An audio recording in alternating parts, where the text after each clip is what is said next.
Hanover Insurance Park at Fittenfield in Worcester, Massachusetts.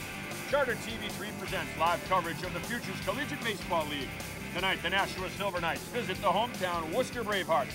It's our national pastime on Charter TV3. Hello, everyone. Welcome down to the field. Kevin Shea alongside of Eric Lindquist. And Eric, this one's starting a little later because of the field conditions, but Worcester is a team right now that's moving up. Heavy rain all day today, Kevin. The on-field crew working to make sure that we have a game here tonight in Worcester. They did a fantastic job. You mentioned a little money down the left field and third baseline, but right now the Bravehearts, big win last night, 3 runs in the 9th inning, perhaps getting a little momentum heading into this busy stretch for them and hopefully climb the standings. And that's what they're looking for here to end the first half on a strong note and begin the second half as well.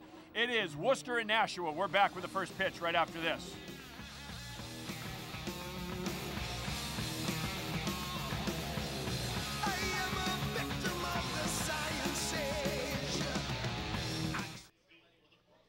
And welcome back, everyone, to Hanover Insurance Park. Kevin Shea alongside of Eric Lindquist. And we have a good night for baseball right now. It was very tough earlier today. A lot of rain fell on this field. The grounds crew did a great job getting it ready to play tonight. And this is, of course, a rematch of last year's championship game, the Bravehearts and the Nashua Silver Knights. And we're getting ready for the playing of the National Anthem. Worcester with a, as Eric said in the open, a thrilling 3-2 walk-off win yesterday, a day game. A lot of kids in the crowd. Worcester was down 2-0 in the 9th, and they scored 3 runs to walk it off on 2 hits. And now the National Anthem. They perform all over the area, singing in parades and at special functions. They invite you to attend their matinee performance at historic Mechanics Hall on Sunday, November the 19th, where they will share the stage with the post-road chorus and several featured quartets. You will see them again in the 7th inning, and you can visit with them after the game. So now please rise, remove your caps, as Worcester Men of Song, under the direction of Mark Goodby, perform our National Anthem presented by Carr Financial Group.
The Worcester Men of Song with the National Anthem. Very nicely done, Kev. Gets you ready for baseball, yeah, doesn't it? It certainly does. Takes you back to a bygone era. Yeah, you mentioned yesterday the morning start for the Bravehearts. It was a lot nicer yesterday. Gorgeous day for baseball, heavy rain throughout today in Worcester. And again, give kudos to the grounds crew here at Hanover Insurance Park. It wasn't until about 3 hours ago until they took the tarp off. It took about 30 bodies to get all that rain off the field. And despite a little mud along the left field line there, the ballpark looks pretty good. Yeah, it certainly does. Sebastian Grzecki out of Shepherd Hill is going to be the pitcher, the starter for the Worcester Bravehearts. Now, a bunch of Shepherd Hill people. We saw Chris Lindstrom, who's an offensive lineman at Boston College. Big boy. Yeah, he's huge. He's a Shepherd Hill kid. I see Mike Raposa down there, Shepherd Hill basketball standout, who's at Anna Maria. But Lindstrom is a big dude. His father played in the NFL, and his 2 uncles both played in the NFL. So those are pretty good family genes. Yeah, they're that boy can eat, I'm sure. I have heard some stories from Carl's Diner that what he can put down, and it is pretty impressive. So Grzycki, foundation is the fastball, and then you look at the batting order for the Nashua Silver Knights. Ted Williams, not the splendid splinter, but the second baseman. Cam Cook, Robertson, Sullivan, Maduri, Kyle Banicki, stand out at Clark University, the DH, Teddy Badette, Luke Tyree, and Cam Cruz, the batting order for Nashua. And that is the Nashua Silver Knights. It looks like my apartment. A little bit of water, a lot of things strewn about. Needs a good cleaning. That's exactly what it is. And you're a little like Carl Spengler from Caddyshack. You just get the leaf blower. Clean up the house. Push everything towards the walls, and you're all set. Zamboni it. All right, here's Ted Williams to start it off for Nashua. First pitch from Grzycki. Hits him with the off-speed stuff, misses low and inside, ball one. And I had that at 7:38, Kev, so it was a 38-minute rain delay.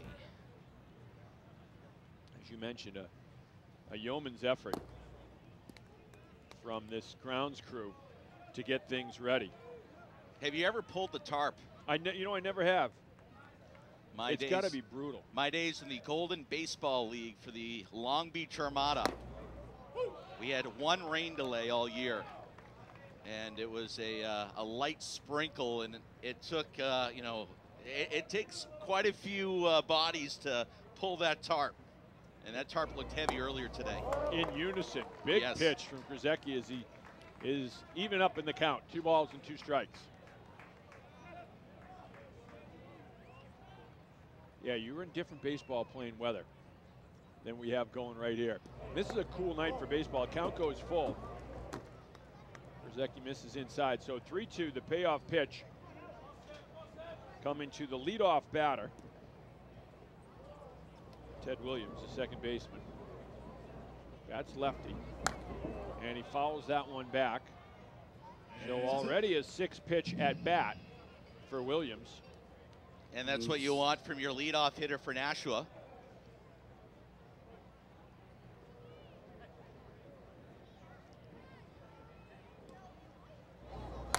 And this one in the air to center field. Trevor Johnson goes back a step and makes the catch for the out.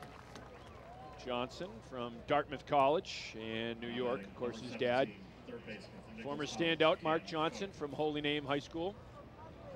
Football player, baseball player at Dartmouth, and then played in the major leagues. So Grzycki retires the first batter faced.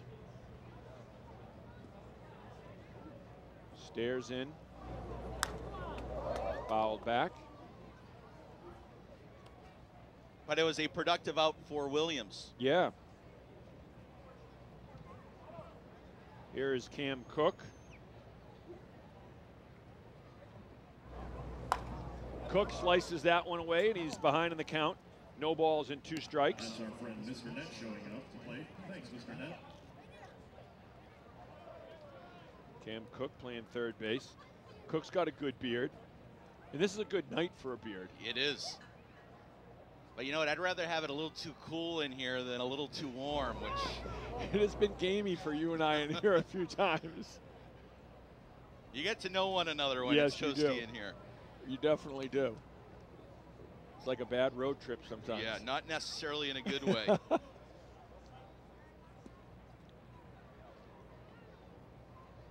So here is Cook, the third baseman, checks his swing. Tapper down the first base line. Grzycki fields and flips to first base, and Greg Kaczynski for the out, and the first 2 batters are retired.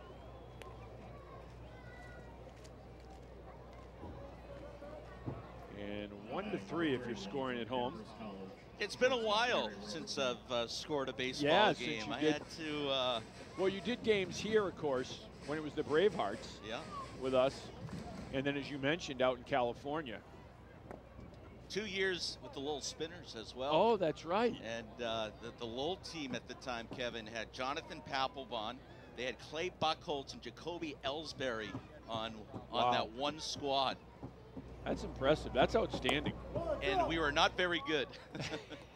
Well, it shows you that it is a team game. And it's still not a collection of individuals. Papelbon. This one skied.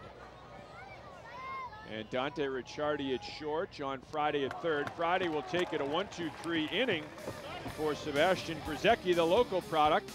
Bottom of the first coming up.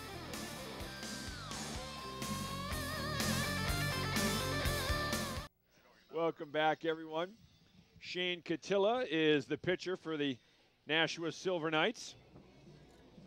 Catilla, the right-hander. He's a recent addition to this Nashua squad.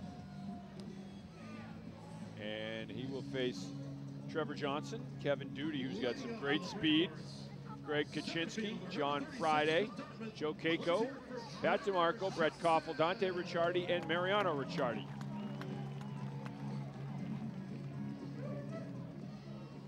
Trevor Johnson will lead it off. He's had an incredible summer so far for Worcester.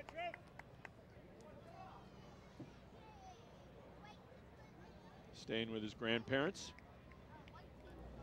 His grandfather, Skip Johnson, longtime Maine South Legion coach here in the city. And one down as Catilla fields that one himself and flips to first for the out.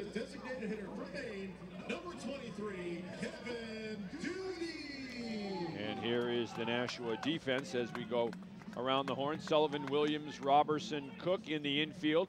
Tyree, Cruz, Maduri in the outfield. Catilla on the mound and Bodette behind the plate. And here's Duty. He's got tremendous speed. And he's a player that the coaching staff says knows how to use the speed, knows how to hit for speed. He said, you know, some guys will have great speed, but they're hitting the ball up in the air. Duty will get it on the ground where he can use that speed and run it out. And they said he'll hit routine ground balls to short and beat him out for singles. And Kevin, you know, it's an important point that recognizing what type of player you are early on. You know, I obviously have the background with hockey, but nothing worse than if you got a fourth line guy that thinks he should be on the power play. Know your role. It's true. It's true no matter what sport you're in. Duty flies out to center field. And you got to think with the 38-minute rain delay, perhaps both teams say, hey, you know what, let's throw the ball over the plates and let's not spend the entire Friday evening here at the ballpark. You're right. Pitch to contact, as coaches will say from time to time. Pitch to contact. Don't try to be fancy, the fastball. Yeah, no need to nibble. Don't count to 10 Mississippis before you throw the pitch. Let's get this game going. And there's also a chance of some more showers later on too. So there's the jinx. Just what our crew wants to hear. Maybe a nice hour-long rain delay, and you and I will be here at about 1:30 in the morning.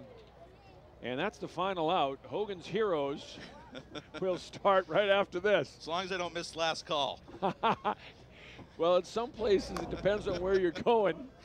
You may get the last call. The secret knock at the back door. And you know what? Nice crowd here on this Friday night considering the rainy day. You know, a lot of people might, you know, around 2 or 3 and say, you know what, let's not go to the ballpark tonight. But yeah, be scared off a little bit. The Bravehearts have been drawing well all season long. Kaczynski rips it down the line. Kevin Hardigan trying for the one-handed stab. You're a guy who likes the horse racing too. This is kind of a good muddy track here around the outside. Yeah, we'll find out who the mudders are today. You know what? I'm not sure if they'll be running on the grass tomorrow at Suffolk Down. Yeah, we'll see. It might be off track. And they're off. Hopefully not. We had, you know, speaking of gaming, we had a retired racing greyhound my parents adopted for a while. Well, I mean, we had her, Trixie. That was it. And they say the greyhounds are unbelievable pets when they're retired. Very docile. Broken bat on the ground to second base Williams. On to first in a 1-2-3 inning. Docile first inning. Well said. We're back with the second right after this.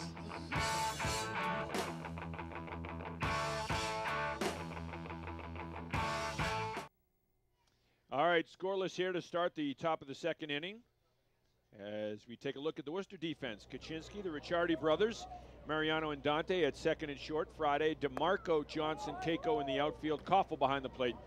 And the pride of Shepherd Hill, Sebastian Grzecki on the mound. A 1-2-3 inning for Grzecki in the first. Ryan Sullivan will lead it off here in the second for Nashua. Sullivan batting .305, 5 homers and 21 RBIs from the cleanup spot for the Silver Knights. Big cut from Sullivan, and he goes down on strikes. First strikeout of the ball game for Grzecki. Now batting right field, number 38 from Dickinson, Anthony Gaduri. So good start. 7 up, Sebastian 7 down. Grzecki, yeah. Clean game so far. I like the word docile. I'm going to use that more often. Docile. They are docile creatures. I would take him to our, like we had 2 places, a Little League field and the high school football field, and let him go. And he would fly around the fence. He would run the perimeter and just absolutely book it. On the ground to second, Mariano Riccardi on to first. And there are 2 down here in the top of the second.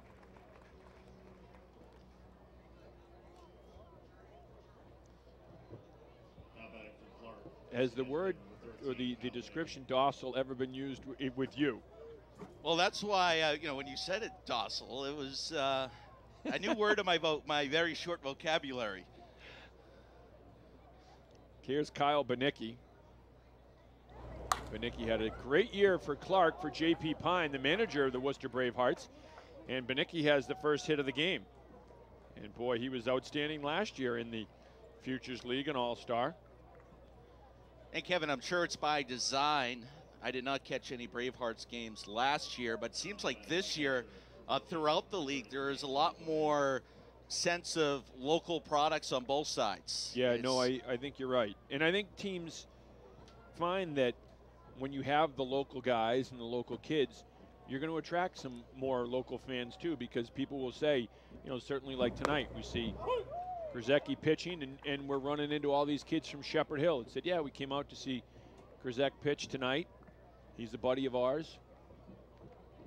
So you have, you know, a handful of fans that you wouldn't have if you just had a guy pitching who's from Georgia. And it makes sense, of course. Plenty of good local product baseball here in central Massachusetts, New England, and beyond. But you're right, you know, does it make sense to have collegiate players from California play here in Massachusetts, and vice versa, Massachusetts college players play in California? Yep, Bodette goes down on strikes. So Grzecki getting 2 strikeouts in the inning. Bottom of the second coming up, still scoreless in Worcester.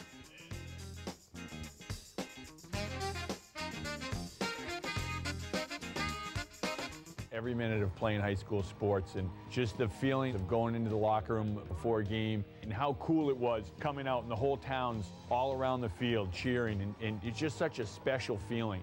Played basketball and golf at Auburn High. I was the captain of both teams my senior year. For me, I learned a lot because I played high school sports when I was at Auburn High School.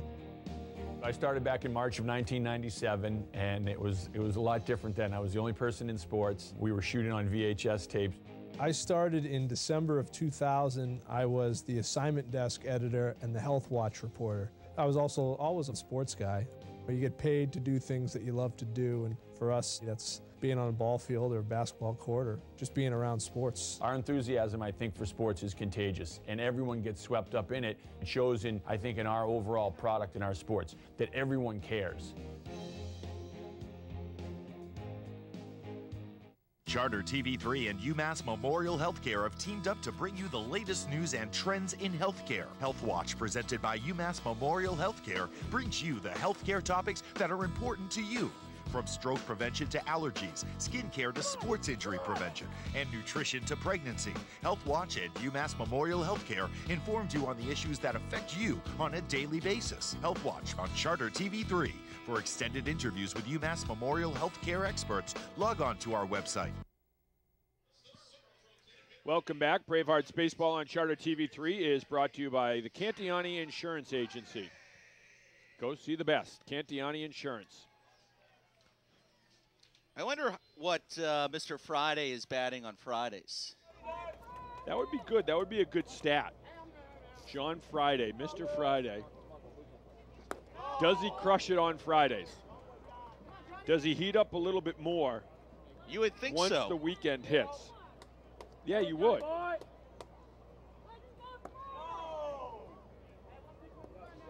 Sure, he had plenty of nicknames growing up. It's Friday. And what's the What was the movie Friday? Yeah, that's what I'm thinking. The movie. Oh, the close. TV show. The TV show was Friday. That one gets into the netting. The Just the Facts, ma'am. Wasn't that who played it in the movie? Dan Aykroyd played it, I believe. And it's was it a TV show the guys, or a movie? I think it was first a TV show, and then they made it into a movie. And it was called Friday? No. But the guy, he was like a detective. And his name was And Friday? his name was Friday. Just the Facts, ma'am. That one's fouled back and out of play. Joe Friday, Detective Sergeant Joseph Joe Friday. That's it. On Dragnet. That's it, Dragnet. It was a big popular TV show, and then they made a movie out of it. And I believe Dan Aykroyd played Joe Friday in the movie.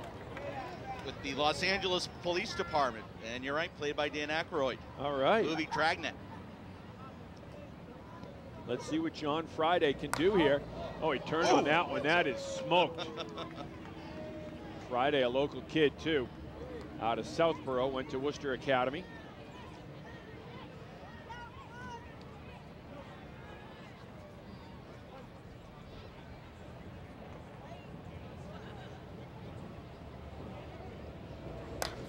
Friday just keeps stinging balls.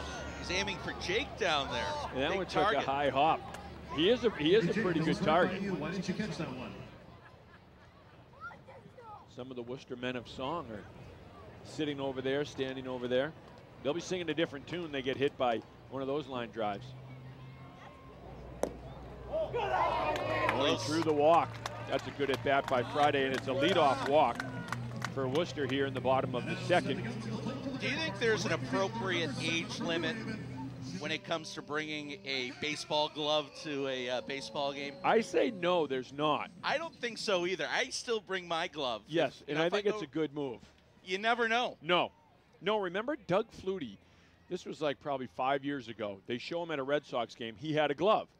And they're showing him, oh, look at Flutie. Hey, he's got his glove, yada, yada. Sure enough, like an inning later, foul ball, and he catches it. Catches it out of the air with the glove. No, I think you bring it. I agree. And if I've gotten nothing some else, you flack, can protect people. by buddies that, you're Really? bringing your glove, and you won't be giving me flack if I save your jaw Yes. on a line drive. Well, that's what I would think. If nothing else, I'd be excited that you were bringing your glove. So if someone hit a bullet into the seats near us, you could reach up and get it. And that's the type of guy I am. Yes, you are. You are a selfless human being. That's what I was trying to get to. Yep.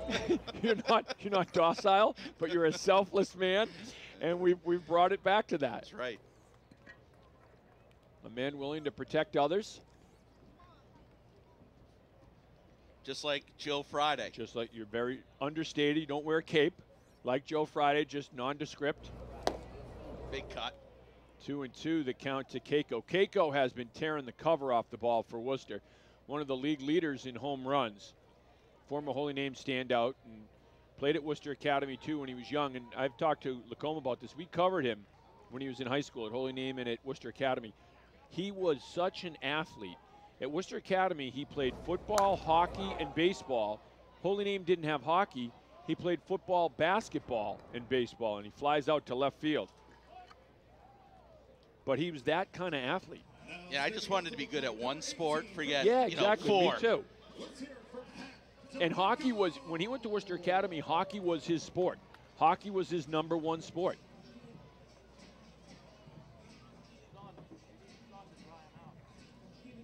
So one away, John Friday on first. Here's Pat DeMarco.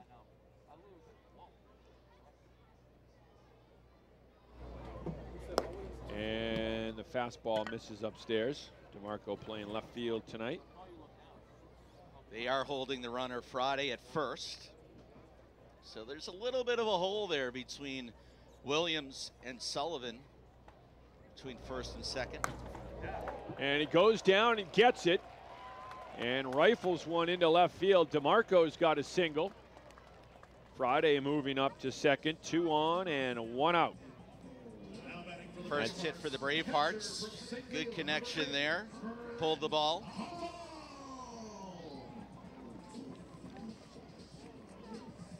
And I was watching the left fielder, Luke Tyree.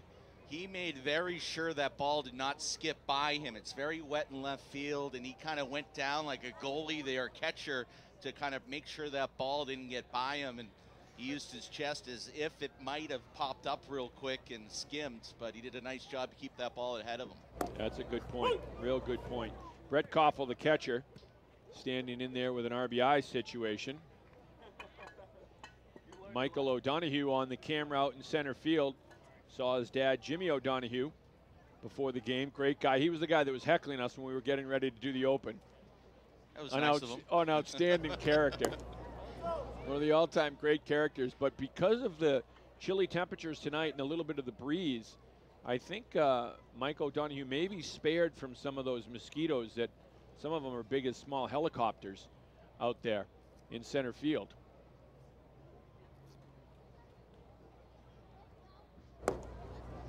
You can very easily get a small case of the West Nile out there. The sacrifice that goes on. Yes. Again, another unsung hero. Another guy much like yourself, willing to sacrifice for others. Field of dreams here. Selfless. Koffel holds back. They want to check his swing. No, he did not. Koffel's got a pair of homers this year, 12 RBIs, batting 189 is Koffel, Bravehearts catcher.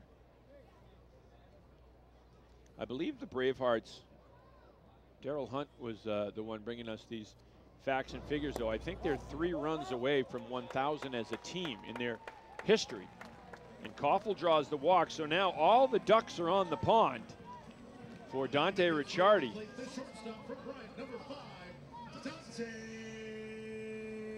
So a chance to really open things up here in the bottom of the second inning for Worcester. Scoreless game. Kevin Shea with Eric Lindquist. Thanks for tuning in tonight.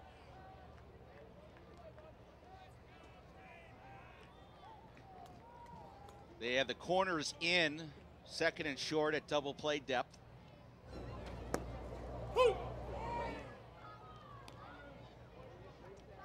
Ricciardi's got good speed, so it would be tough to double him up. Right. But they're in on the corners. Pretty good space between first and second, with the second baseman shading him up the middle.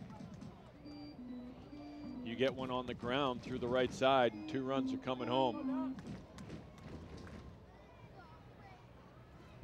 And the outfield fairly deep.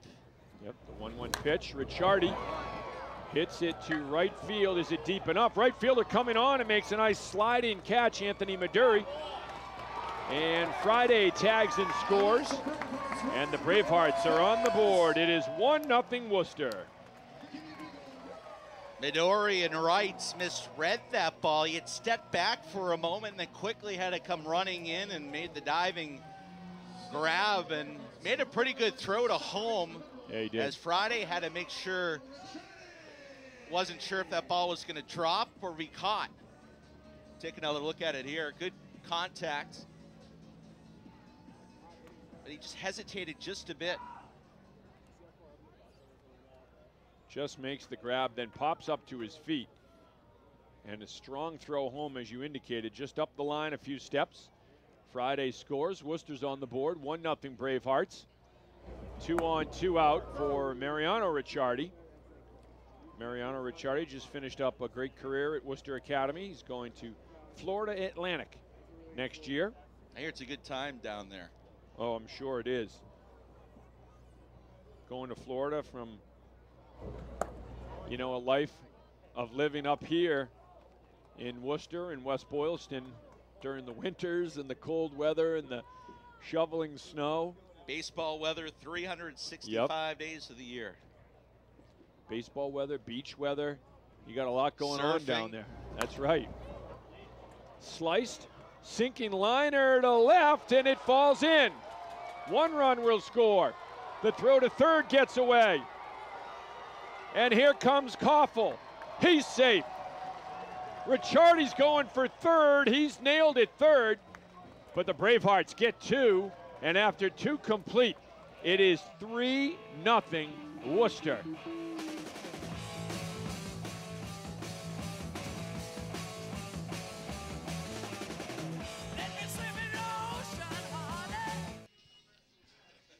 Welcome back, everyone. Here's Mariano Riccardi with a sinking liner to left. Luke Tyree coming on, makes a great effort. Hit him off the noggin. Little Jose Canseco. I think that hit the bill of his cap. How is that score? You know, they didn't score it an error, so they're scoring that a hit. But I think a hit, then there'd be an error on the throw to third, which so you brought get the 1 second run. So I would think, yeah. Yeah, so you give Ricciardi a single 1 RBI. and 1 RBI. Right. And then an error with the advancement, the third run scored in that inning. Makes sense. We're pretty smart. Aren't we? At least we acted. We can play the part. Top of the third, Sebastian Grzecki, the local product out of Shepherd Hill, has pitched well so far. He's faced 7 batters through 2 innings. Luke Tyree, there's the left fielder.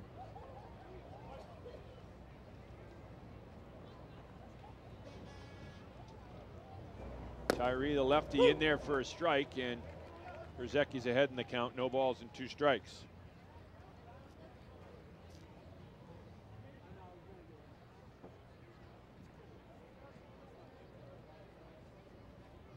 Nothing.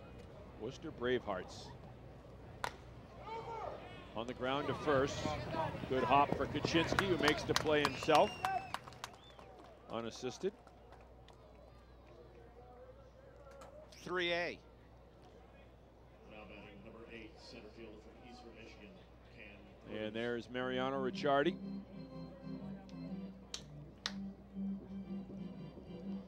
Getting a chance to play with his brother. The Futures Collegiate Baseball League. We saw his dad here, JP, earlier. Special assistant to the general manager for the New York Mets. Here's Cam Cruz playing in Eastern Michigan. I don't know JP well, but I was just able to watch him a little bit walking through the concourse area, and you know, everyone that stopped, hey JP, stop, talk to them, and you know, very interacting with the fans here at Hanover Insurance Park. Loves to talk baseball. Yeah, he does.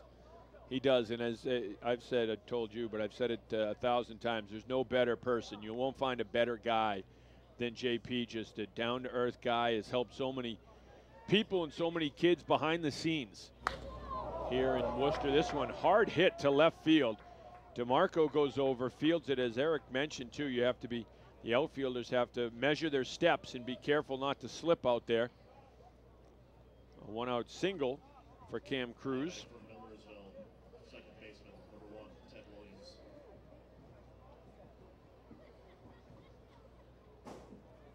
Yeah, I don't think you're going to see too many of the left fielders charge the ball much here. Anything that's on the ground, you want to back up and make sure you got plenty of room.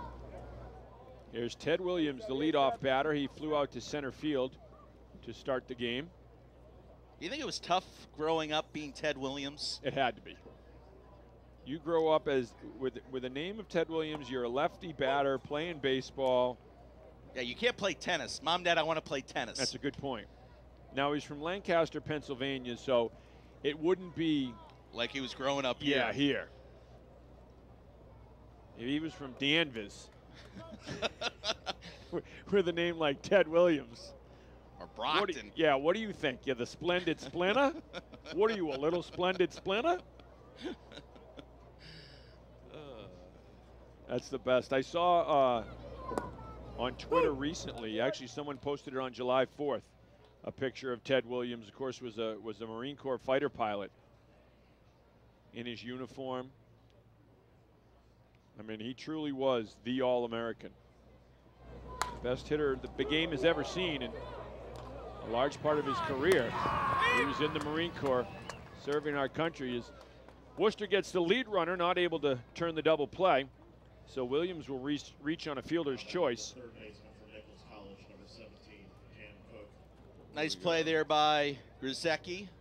Fielded the ball. You had to wait for a moment for one of the Riccardis to go over and cover second. It was Dante that came running over from short, and they almost did turn two.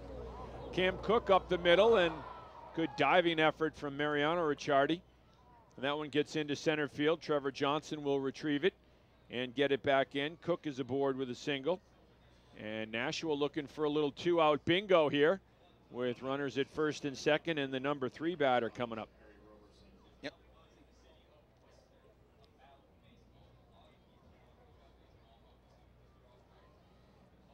Zipped it right up the middle. Big hop past the diving Dante. Here's Roberson. And let's see. You going Roberson or Robertson? I'm going Roberson. I like that. I don't see a T. You know what? You're right. I don't see a T, so I'm Neither going to do go I. straight Roberson. Hence, you went with Roberson. Roberson on the ground, and Mariano Riccardi can't come up with it. And the bases are loaded with 2 outs, and the cleanup batter, Ryan Sullivan, coming to the plate. You had Cam Cook causing a little bit of a screen there, running first to second. Taking a look in there, that ball right in on the hands. Spinner, too. A lot going on for Riccardi to deal with, but unable to hold on to that wet spinning baseball. We got bases loaded now with 2 out. Big cut. Sullivan was looking for one swing of the bat to give Nashua the lead. Yeah, why not? Take an aim at 290. Or at the very least, the Percy sign. John Friday hit the Percy sign yesterday. Free TV. Alan Levine handing out a free television. Yeah. For someone, a fan who was in attendance. That's a long ways away, too. Yeah, that's a good poke. I wonder if someone hits one tonight, if you and I would be considered eligible? Yeah, we part of the fan base. Why not? I'm saying why not. You're saying why not. We've been enjoying a lot of the festivities, the pregame barbecue. We have. You and I certainly don't push away from the buffet table at all. We're one of the people. We are. We are the I was going to say John L. Sullivan. I'm thinking of the old Rascal King. The old mayor of Boston. One of the people. We are men of the people.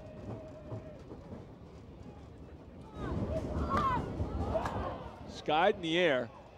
It's a tough sky to find it. It is. Riccardi drifting out, makes the catch. Nashua threatens. They leave him loaded after 2.5. It is Worcester 3 and Nashua nothing.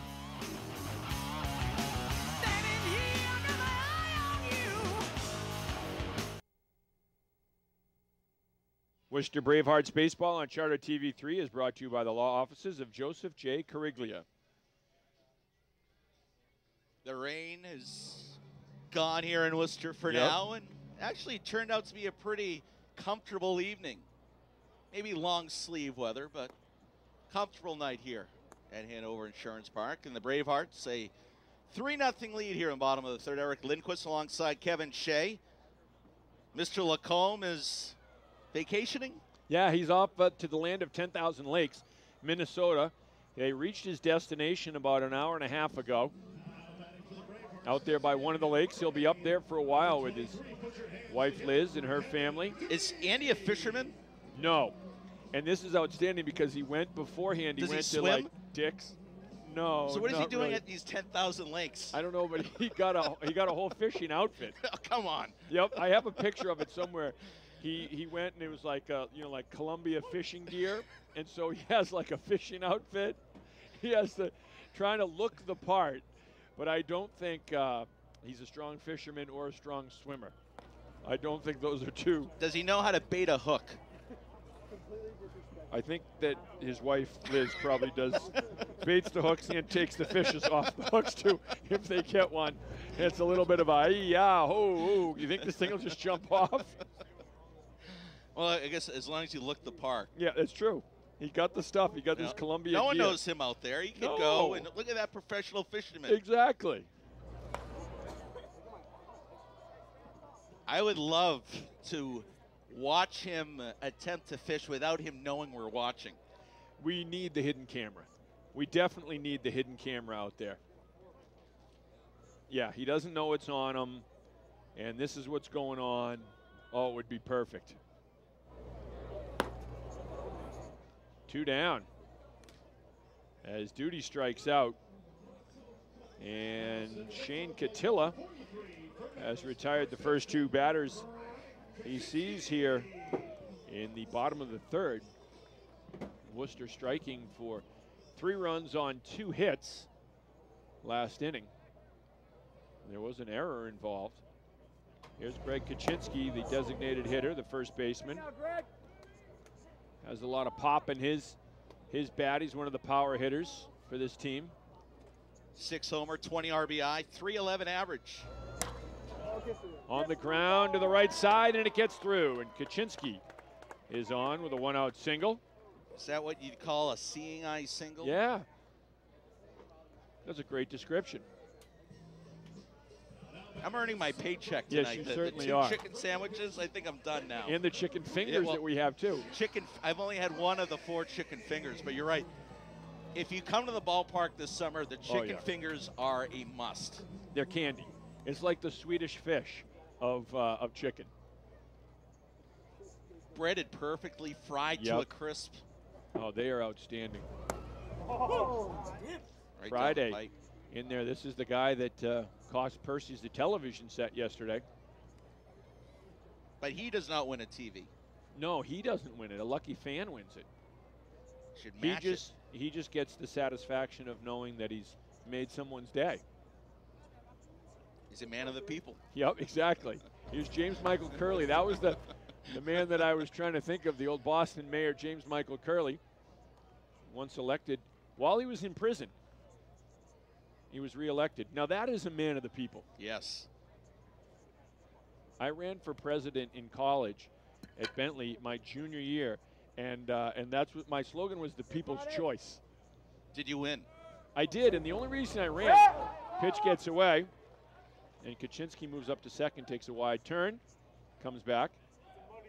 The only reason I ran was you got to speak at graduation. You were the speaker at graduation, so I ran, I got elected, which was fantastic because it was a grassroots, like press the flesh kind of campaign. I'm waiting for the but in this story. Is there one? So what happened is but the president had always been able to speak at graduation, but you didn't give a speech. All you did was, we're going to have to get, this one deep in the hole, it's short, and Friday's going to be safe. I'd give that a base hit. Yeah. He was deep at short. I'm with you. Was Robertson. Outstanding. And I think even if he had collected that cleanly, Friday was running hard down the line. I think it's a base hit still. Take a look. What do you think? I think they're giving it an error, but I'm with you. I think it's a base hit too. So you're supposed to, you meet with the commencement committee, all this stuff, and so they literally allot like 45 seconds. And so every time I went and met with the commencement committee, it's just 45 seconds distance. I'm like, yep. And the whole while I'm thinking in my head, once I'm up there, they can't pull me down. Oh, look out, Joe Keiko muscling up, and it is gone. Keiko sends it over and out onto the football field. A 3-run home run for the former Holy Name standout, and it's 6-0 Worcester. That was an absolute moonshot there by Keiko, and that ball just kept on traveling. down the right field. The flag in the right field pole there, standing still, did not need any help whatsoever. An absolute 3-run moonshot for Keiko, and all of a sudden the Bravehearts are up by a touchdown at 6-0. That's a big shot. Boy, has he's been so confident at the plate, and he has been delivering so well. That was his 9th homer, 28, 29, and now 30 RBIs. And that's a huge summer. That's a huge summer. Plays at New Haven in college. But he is absolutely tearing it up. Wow. That is a big, big shot from Joe Keiko. A lot of local fans, too, happy about that. Happy to see Joe have such great success. Here's Pat DeMarco, the left fielder. DeMarco on the ground to third. On to first for one, but on the strength of Joe Keiko's 3-run home run, the Bravehearts have a 6-0 lead.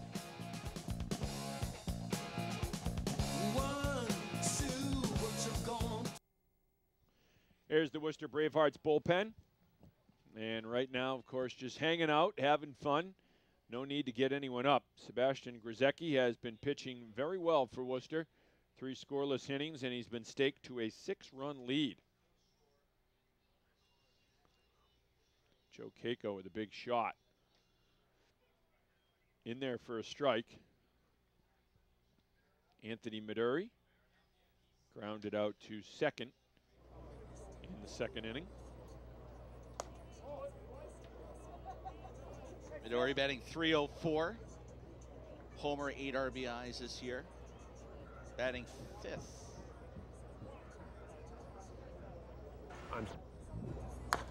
On the ground to third, Friday.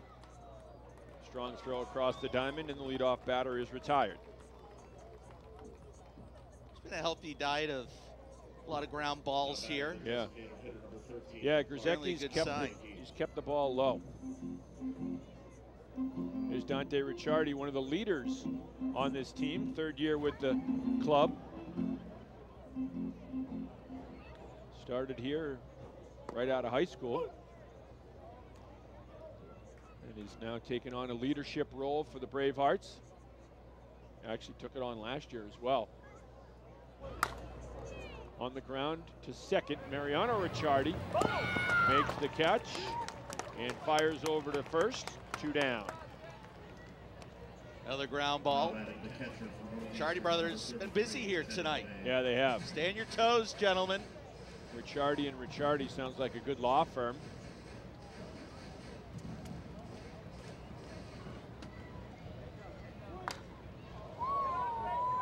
That one not on the ground. No, that's a deep shot. One hopper off the wall in left. And a strong throw into second base. Yeah. And that was close. Teddy Bodette in there with a double. Looked like he was going to cruise in. Yep, Pat DeMarco showing off the arm and left. Got there quickly. Yeah, he did. Ball was hit hard.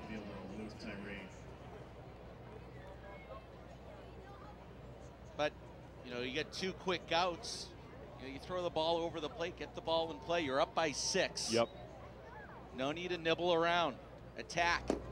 Don't be fancy. I like it. And this is spoken like a guy who wants a 2-hour game, 2-hour, 10-minute game. We want to thank the techs, some of the techs at Charter as well, for clearing up the signal.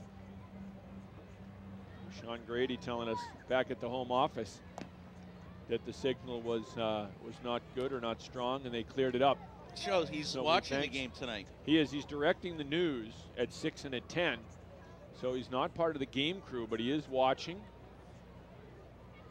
And said, hey, give him a shout out, give him a thanks, because they cleared it up. So thank you. I really haven't missed Grady much at all tonight. No. I didn't even know he wasn't here. That's great. You know what he's going to say? He's saying right now, that's fine with me. I won't do another game this year. Yeah. That's exactly what he's pushing saying. Rewind. He's going, record. Fine. Yep, that's fine with me. And repeat. I won't do another game this year. Tim Young's in the truck saying, no, lay off. All right, Bravehearts fans, let's make some noise for third strike. Stop those Here's feet. Krzyzewski. 2-2 is the count, 2 outs. Teddy Bodette is on second for Nashua. Luke Tyree is the batter, left fielder. And the 2-2 pitch. Dropped it down. Tyree did a nice job just to get the bat on that ball. The bottom dropped out of that. Good movement on that pitch. Let's do it again, Bravehearts fans. Get those feet Somewhere for that third strike. Somewhere down around there is Timothy Rodier. I see him in the front row. He turned 5 years old today. Timothy Rodier got to say play ball tonight. And he was rocking some pretty mean rain boots. Yeah, he had a good look going. Happy birthday, Timothy. Timothy Rodier, 5 years old today, celebrating here at the ballpark. This one's in the air and backing out of play. I got it. I got it. I thought you had it.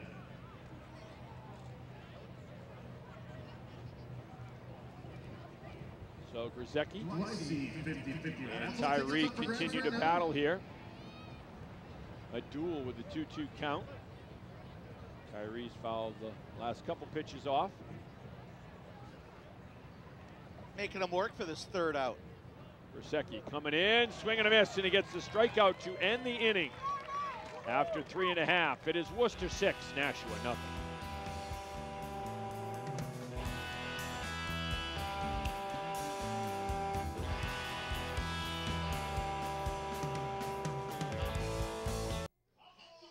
And welcome back, everyone, from deep in center field here at Hanover Insurance Park.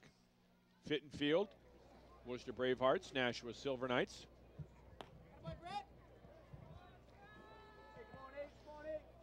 And Worcester batting in the bottom of the fourth with a Cruising right 6-run along. lead. Don't jinx it.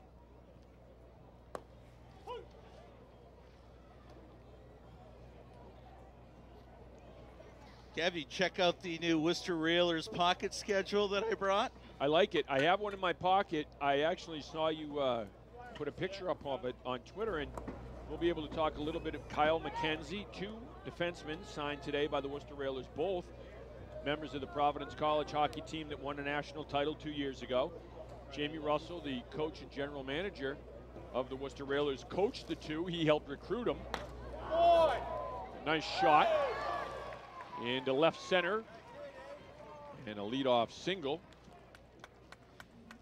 Robertson, I wish I was a little bit taller. Almost. Had the jumps. Yeah, he did. He was close. Did not miss by much. But you mentioned Monk and Yeah, Monk and McKenzie. signing today. Both won a national championship with Providence College. So Railers now 2 defensemen, 2 forwards, and Almeida and Signer. That's right, both from Springfield. Both UMass Boston Amherst. College. Was Boston College? Yeah, UMass Boston, Amherst? yeah, Boston College. And UMass Amherst, so you have all these Hockey East guys. Yeah. And I believe McKenzie was voted the best defensive player on that Providence College team and was an alternate captain. You're good. So you're getting leadership, you're getting guys, you know, the old adage is you build from the goalie out. You got your goalie, you got 2 solid defensemen now, 2 real good defensemen, 2 good forwards. It's the makings of a good club here. And we will have Worcester Railers night here at the ballpark on July 22nd. Oh, nice. First 500 fans will receive a hockey jersey-looking Worcester Bravehearts t-shirt. Outstanding. And we hope to have Joe Fallon, TJ Signer, and Barry Almeida here to throw out the nice. first pitch and meet some of the Worcester fans. Oh, that's outstanding. October 14th is the home opener, the season opener 98 at the days DCU away. Center. 98 days. They just had the development camp with the New York Islanders. You came back from that. You and Tom went out there for it. And those are guys, you can see a couple of those guys here in Worcester, some of the future stars for the New York Islanders. I think it'd be fair to say this between 4 and 6 New York Islanders prospects to begin the year in Worcester. Which is just great. And you mentioned, Tom Matthews went down to the Islanders camp with me. And would you consider it bad form if you have Tom sitting in front of us enjoying cold beverages while we're up Yes. here working. I would consider it taunting. Yeah, I wouldn't necessarily sit in front. Maybe No. sit a little farther down one of the, the third or first base lines, but literally 4 rows in front of us. He's invoking the taunting rule. As the two of you were with the picture of Pepe's Pizza on the way down and on the way back in New Haven. One of the oldest and one of the finest Frank Pepe's pizza places. They invented the pizza box. They did? They did.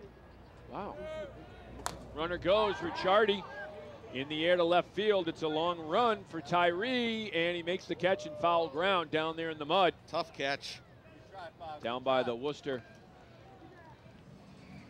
bullpen. Batting for the Bravehearts from Florida Atlantic, number 1. Have you ever had Frank Pepe's? No, you know what? What's the other one? It's Pepe. You know what I did? Once. Frank Pepe's, and there's another one too. But it was Pepe's that I had. Pepe's also invented the clam pizza, which I They can't did? do, but they're known for their. Yeah, see, I could do that. I love clams, so I could do that.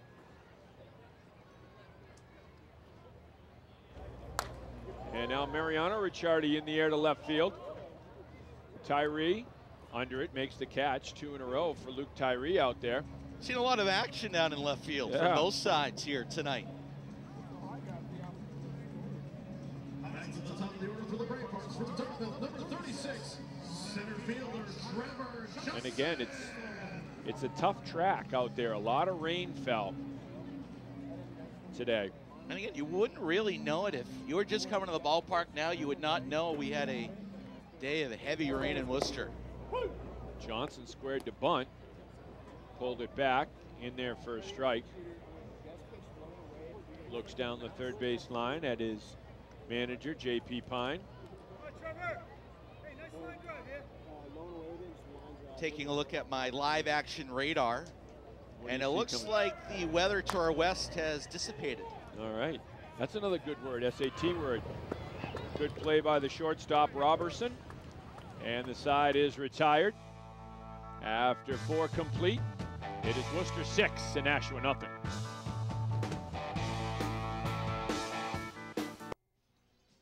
Welcome back, everyone. Bravehearts Baseball on Charter TV3 is brought to you by Cantiani Insurance. Top of the 5th, Kevin Shea, Eric Lindquist. You almost said Eric Lacombe. I did almost say Eric Lacombe. I've merged 2 people in there. I've merged you and Lacombe. We both have big domes. That's true. You're both got a good hat size, Yes. or a tough hat size to fit. Yeah. Yeah, I've seen Lacombe a couple of times when people have given him hats, and he just, thanks, and then he'll go, there's no way that's ever going to fit on my head. The one size fits all. Yeah. He's not that one No. size. One size fits most. It's just that, look, the taunting, Shea, is still Oh, he's complete. The taunting is continuing. very unprofessional. And he's doing a lot of the video. Yeah. I've it's seen the video diaries, reports. Tuesdays with Tom. Yeah, he is definitely taunting, though. I got a good memory. I know you do. You will not forget this.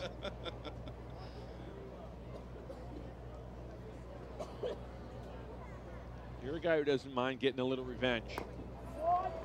Krzyzewski striking out the leadoff batter, Cam Cruz. And some words. Cruz had some words for the home plate umpire, who sends him back to the dugout.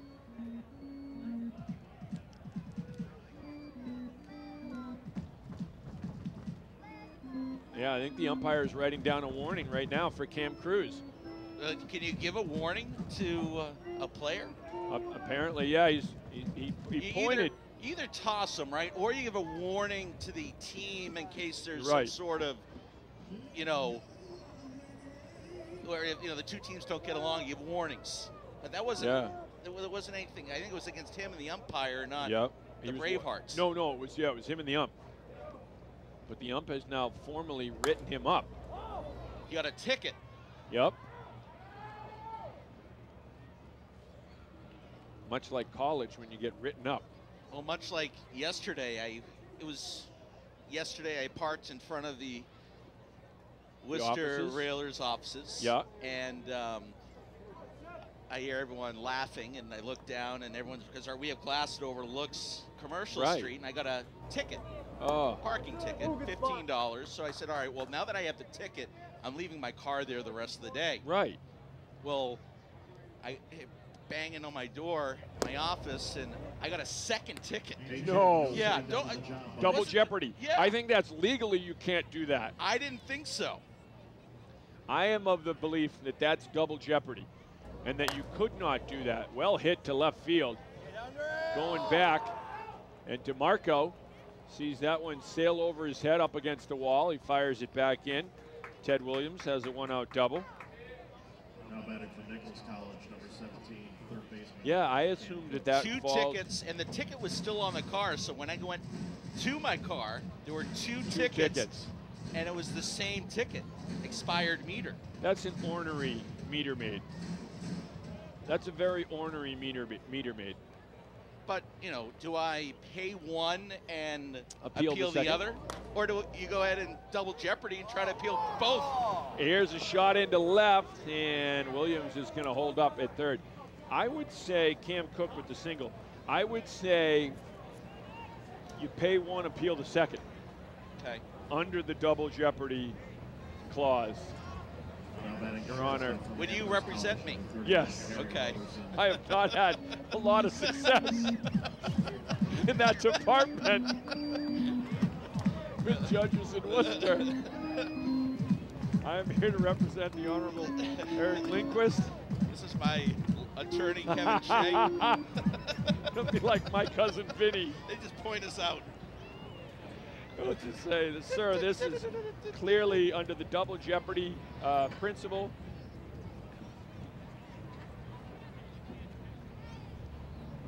Robertson down the line foul with that red bat. It's a sharp looking bat.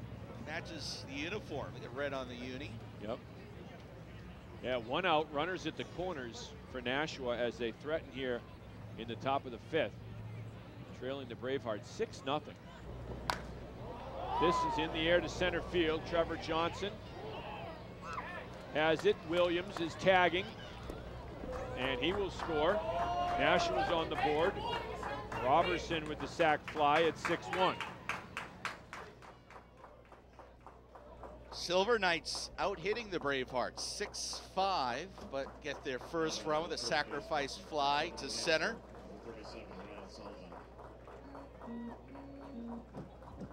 Still no action to our left of the Bravehearts bullpen. A lot of chatter, but not a lot of moving around. And that's one of the things that J.P. Pine, the manager, that he has to do is he has to juggle the pitching staff, you know, and Casey Cummings as well, the pitching coach. But you have some nights where you're going to use 5 guys, 6 guys, you don't know. And other nights, if you can get a guy going well, like Krzyzewski's doing right now, you gotta keep riding that wave, and you got a 5-run lead and say, you know, let me save our bullpen.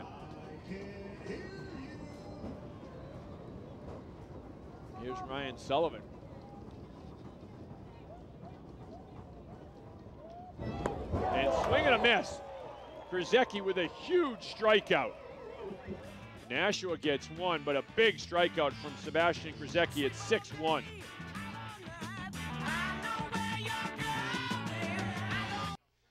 And welcome back, everyone. 6-1 Worcester in the bottom of the fifth over the Nashua Silver Knights. And a good crowd here. We had the rain that certainly probably scared a few fans off. Did not scare us. No, it did not. Stout-hearted Kevin Duty lines one into left, and the leadoff batter is aboard for the Bravehearts. Each team now with 6 hits. First baseman,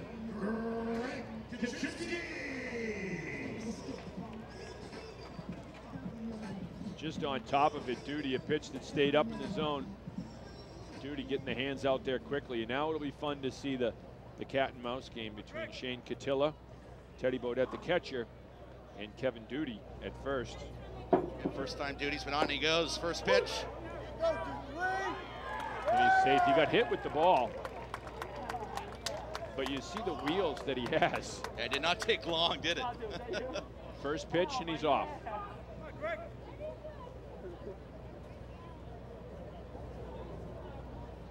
And not much of a chance there for Bodette behind the plate.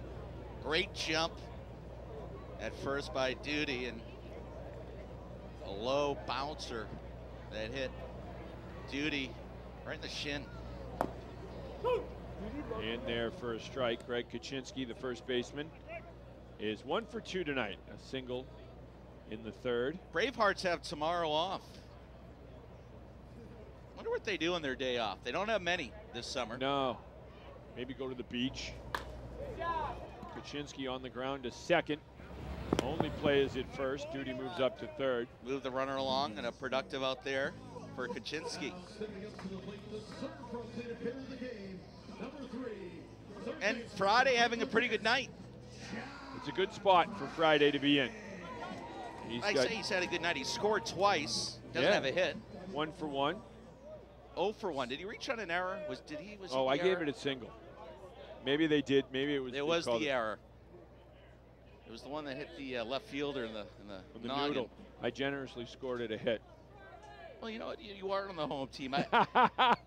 You know, when I was in Long Beach, I was the official scorer, and it's a tough gig. Oh, yeah. Really tough gig. I had... I'm sure you had guys that were upset at you. Gary Templeton, before a game, verbally attacked me before a game from what happened the night before with some rulings that went towards the home team. Let's go, buddy! Really? And he was the visitor and did not agree with a few of my rulings. Wow.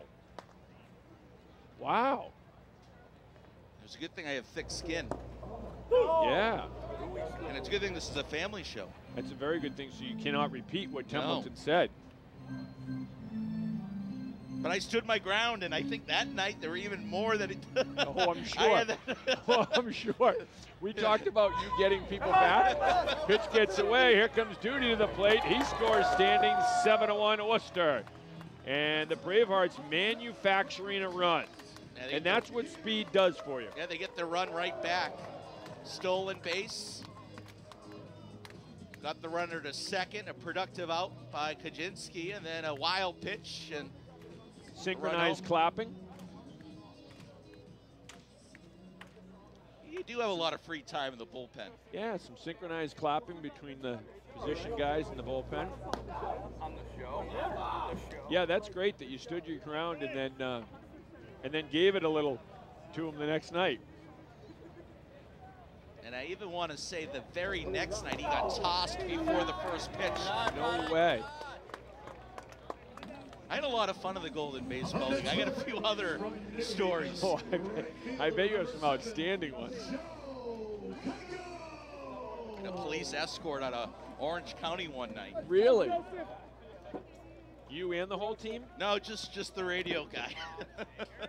I don't know how you managed to do it, because you had that with Hershey in the AHL, the Hershey Bears. Remember, they had the cages. The bird cage. The bird cages for you. This one's skied, but going to be foul. Yeah, you were the most wanted man in Hershey. I had my life threatened in the press box in Orange County.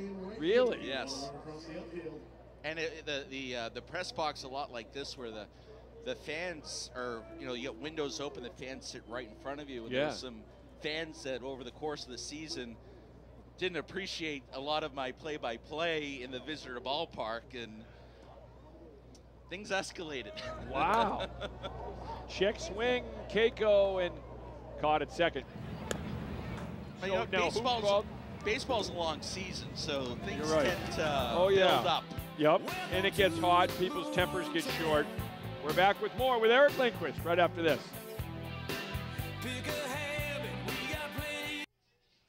All right, top of the sixth inning coming up. The Worcester Bravehearts in front 7-1 over the Nashua Silver Knights. Sebastian Grzecki on for the top of the sixth. Grzecki's been good tonight. Fastball just missing. Midori tonight 0 for 2, a pair of ground outs.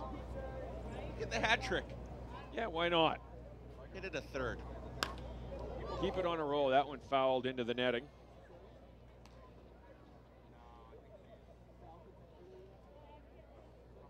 Looking forward to having a handful of Worcester Railers games broadcast on Charter for the upcoming season.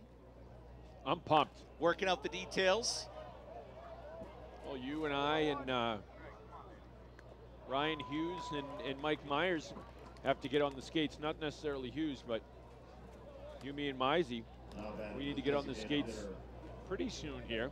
Well, the Worcester We're Ice working Center. out with Hughesy, but probably maybe what, August, or I mean, well, we'll see with Hughesy if we want to do it early August or wait. Because when is the Ice Center going to be done? September 1st. Okay. Ish. Okay. But they're ahead of schedule. Well, it looks unbelievable. It is. They're, I stop by weekly at the Canal District, the dual rink facility, the Worcester Ice Center. And Kevin, there is a little confusion. The Worcester Railers are not playing their home games at the Ice Center. I get asked that a lot. That will be the practice facility when the DCU Center is not available with all the events that goes on at the DCU. Yep. So the Railers will practice there maybe a third of the time. But there's a weight room there. There's going to be restaurants on the first floor. It's a beautiful facility, and it does keep. Every time you post the pictures, you see just the some of the progress that's being made, and it's leaps and bounds. How quickly they've gone at it. Just today, Mike Cavino took us for a tour of the Railers Tavern, which is going in behind the DCU Center, and we'll have a video up Monday, railershc.com. But he gave us an inside look. Is that Mike Cavino who'll be doing that? Niche Hospitality Group. Yep. Yeah, he and the owner of the Railers, Cliff Rucker, teamed up for the 3 restaurants in Worcester set to open up this fall. Nona's Cafe and Nona's Pizzeria, the other 2. Oh, that's outstanding. Mike's done a tremendous job. Cavino has had great success with his restaurants. Mikado, I like Mezcal. the Fix. I did Mezcal today for their taco bar. Is the Fix a niche? Yes, niche the burger bar, yeah. I did not know that was his too. Yeah, he has been very successful. And with good reason. He's a good reason why. One of the reasons why I can't fit in any of my suits. He is. There's good food in Worcester. Yep, and I like how you can do that with shifting the blame to folks. Remember, one of my favorites was it the first year or the first 2 years that you and I did games and we had tuxedos? Yes. I think we should bring that back. Yeah, we should. I still want to find the plaid, Don Cherry. Yeah, plaid blazers, and you got to meet Don Cherry out in San Jose. Still my favorite. I will watch Don Cherry's Grapevine or some of the stuff that from Hockey Night in Canada on YouTube. I'll just play it when I'm driving home and listen to Grapes because he is outstanding. I've been calling hockey for almost 15 years, and when the San Jose Sharks made the Stanley Cup Final 2 years ago when I was out there working for the San Jose Barracuda, I don't have any autographs. I don't have pictures of anyone. I don't have any signed sticks, none of that stuff, but I ran into Don Cherry Grapes after one of the Sharks skates, and I just went up to him and said, hey, Don, look, I've been calling games in the American Hockey League the last 9 years. I'm a huge fan. I sent you a fight tape, a little while ago. I grew up with your videos. And, he was busy Stanley Cup Final. He goes, oh, let me introduce you to Don, his sidekick. Oh, yeah. Let's take a picture with this. And he sat there and talked to me for 10, 15 minutes. Couldn't have been nicer. And, how are things going in San Jose? How are the Barracuda?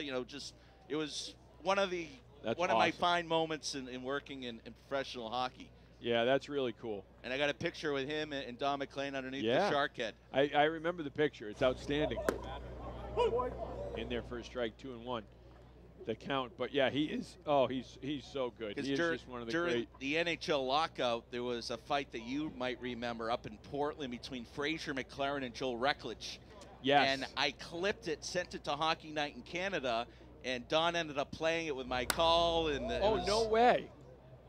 Oh, I didn't know that. It was during the NHL Yeah, lockout, so they were looking for stuff. Right. And that fight got some momentum, and I had to bring it up, and of course I remember, but it was right. Recklich had some Well, Frazier had some great fights. He had some great fights with Portland, of course, with Manchester was the best when he was going with them.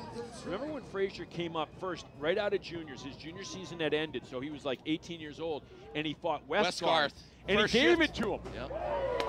Strikeout, Grzecki.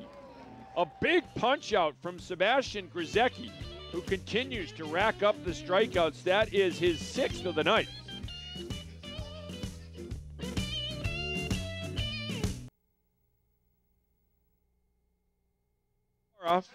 Out of Lawrence, Massachusetts, freshman at St. John's University, 6'4", 225. The right-hander is in there. New pitcher for Nashua. That's a big dude, 6'4" and 225. My neck of the woods, Lawrence. Yeah. Home of Tripoli's Pizza. Is that the big eatery?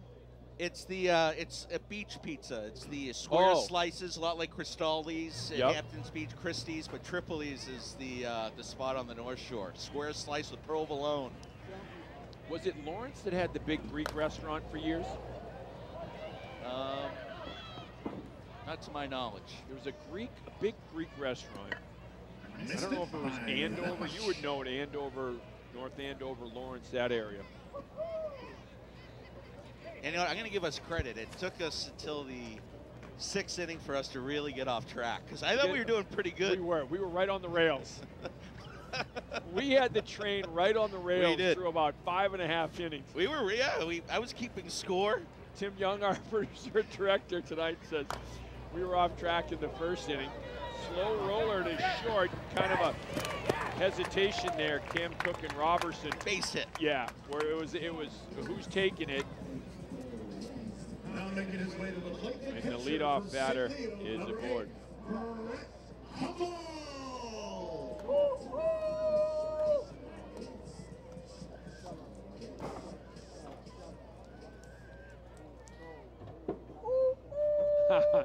I don't know what they're talking about.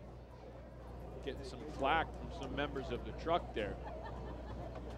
After all the nice things you said about them earlier. That's a very good point. This is a nice shot from Koffel to center field, but it hangs up there, and Cruz makes the catch. Yeah, we were watching the in-between innings. Joel Reckledge, Frazier McLaren, one of the great battles.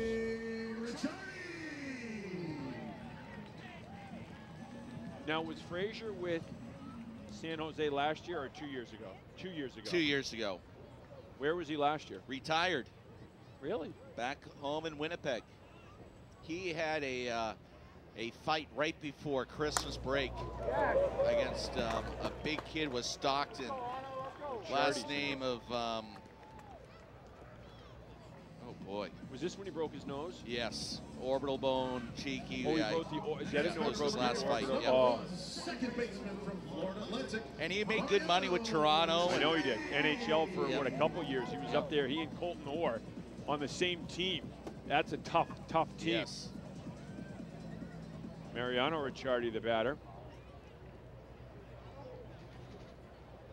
It's a tough way to make a living. It is.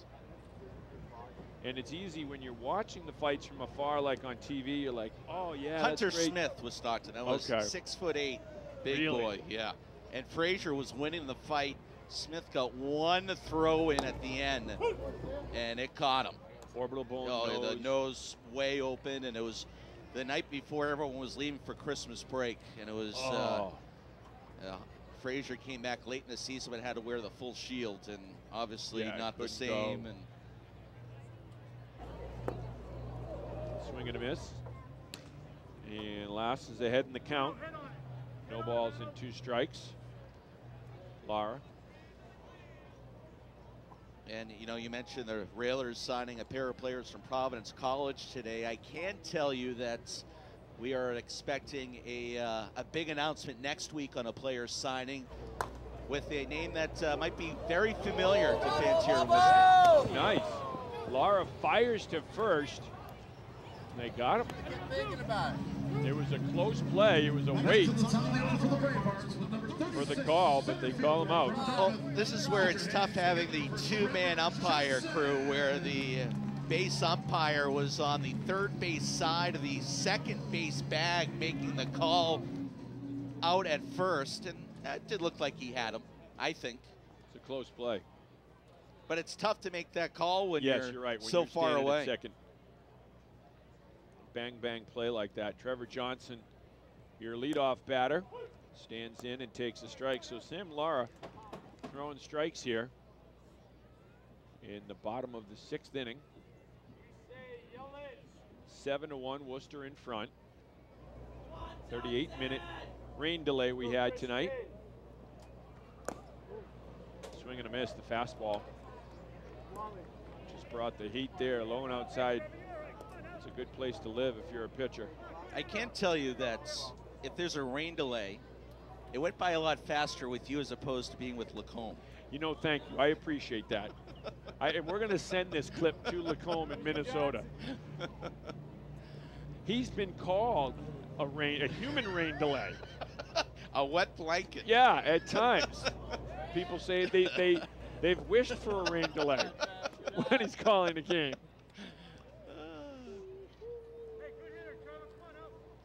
Up there in Minnesota with a land of 10,000 lakes. Looking at the took the outfit right off the mannequin, the fishing outfit right off the mannequin. A $400 fishing outfit it will never wear again. Nope. Trying to impress his in-laws.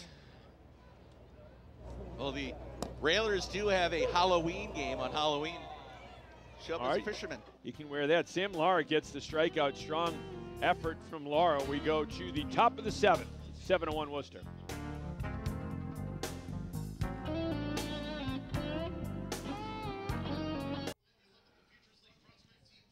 And welcome back, folks. The law offices of Joseph J. Cariglia are proud to sponsor Worcester Bravehearts baseball on Charter TV3. So we are in the top of the 7th inning.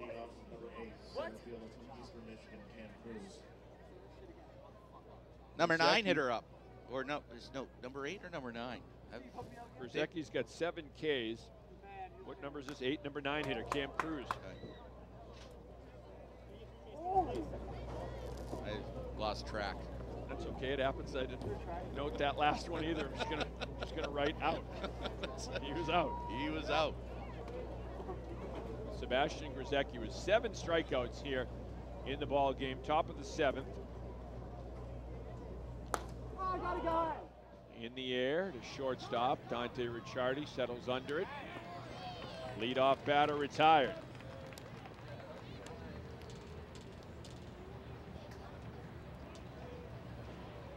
And there is action in the Bravehearts bullpen, in case you were wondering. Were you wondering at all, or? I was wondering along with the fans at home. What I love, and I've always, I think I probably said it even if it wasn't the case. This one in the air to left field, Pat DeMarco back and makes the catch. Always when I was a kid, my favorite was double barrel action in the bullpen. Yes. Always liked that. I always enjoyed sitting in the bleachers at Fenway Park by the visitor bullpen. Oh, and just watching the stuff? Oh, no, you're participating. Oh, and giving a little bit of heckling. Yes. We went in college once in the bleachers, and one of my roommates was hysterical. He was giving it to Lions. Fair ball. Down the line, fair ball. Cam Cook is on his horse. And Cruz is into second with a 2-out double. Just over the bag at third. Sharp shot. You be the judge at home. Fair or foul? Cam Cook's got a good beard for like a WWE wrestler.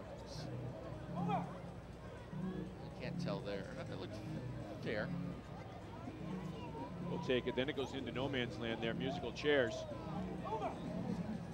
Guys are diving out of the way. That was Cook's 3rd hit of the game. Here's Roberson, the shortstop.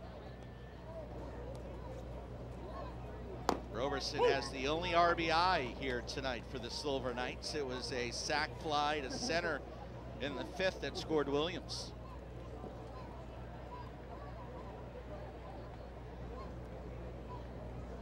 2 outs.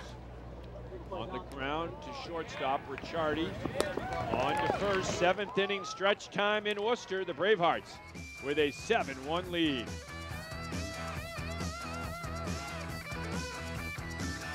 All right, a new pitcher. Tim Young tries to get this train back on the tracks here. Tom Githens. From Northeastern. All right, he's an NU Husky. Eric Lindquist, an NU Husky as well. Hunter's Pub no longer at Northeastern. I was just going to say. No.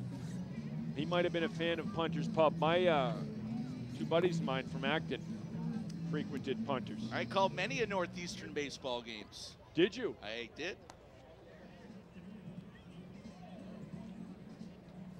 Good Punter's song, Pub. too. Little Backstreet No Diggity.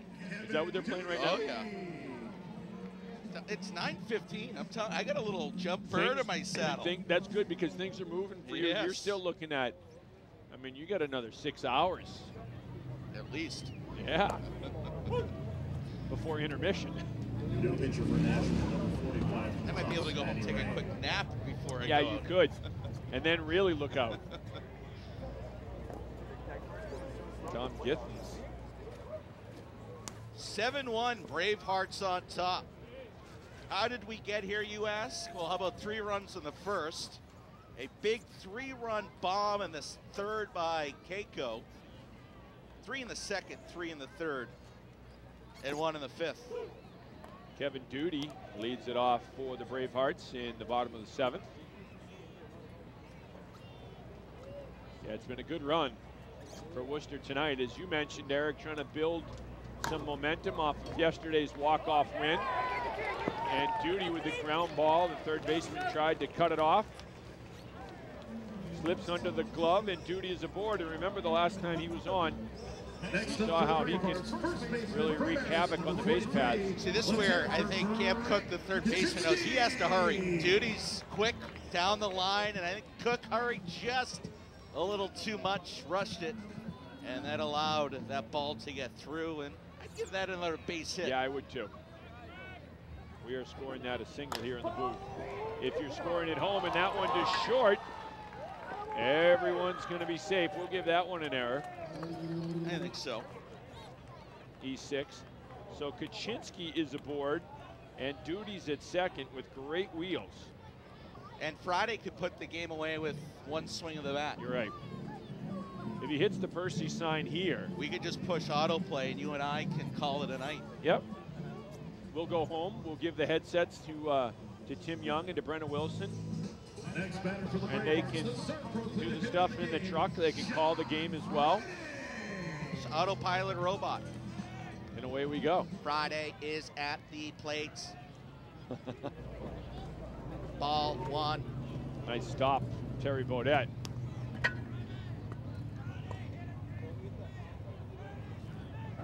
Tough way to make a living as a catcher.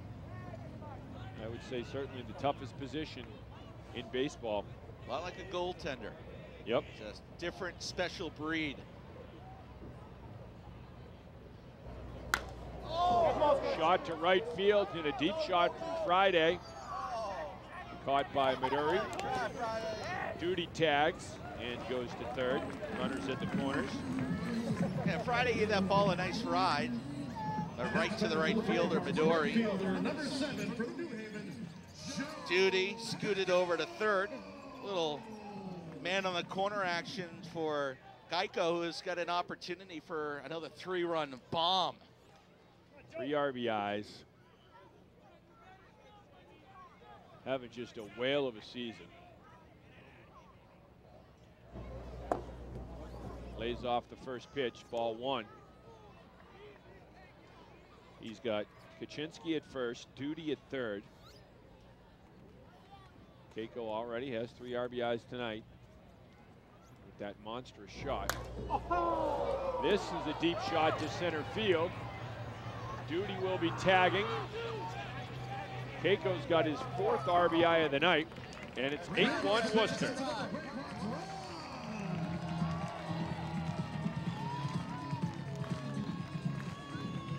I'm a little mesmerized by this synchronized clap thing going on. It started in the bullpen, now the entire Bravehearts bench is doing it. And now a lot of the fans as well. I like it. It's contagious. Seems like a lot of work, though. It is, but you need that kind of stuff in a baseball game. You need that. It energizes you. Much like the Men of Song would Take Me Out to the Ball Game energized us. You know what? I had to look at it that way. Thank you for showing me the light. Pat DeMarco, the left fielder, with 2 outs. Kaczynski on first. Bottom of the 7th inning, Worcester's tacked on 1 more. They lead it by 7. Kaczynski's running. The throw down to second is not in time. Greg Kaczynski stealing a base and getting into scoring position. Good aggressive base running from Worcester. How is the baseball etiquette these days? You're up by 7 in the bottom of the 7th. Are you okay stealing second there? I'm asking. I'm saying I don't yes. know. Okay. I'm saying yes. With 2 outs. Yes, with 2 outs. Okay. I don't know what the unwritten rule is. If it's 10 runs? 10, is it? Yeah. 7's close, I think, though. It's 7, in that yeah. kind of maybe starting close to the gray area. Right. You're looking at a team that scored 3 in the 9th yesterday to win it. Good point. So they're looking at it and saying, well, there's two more innings.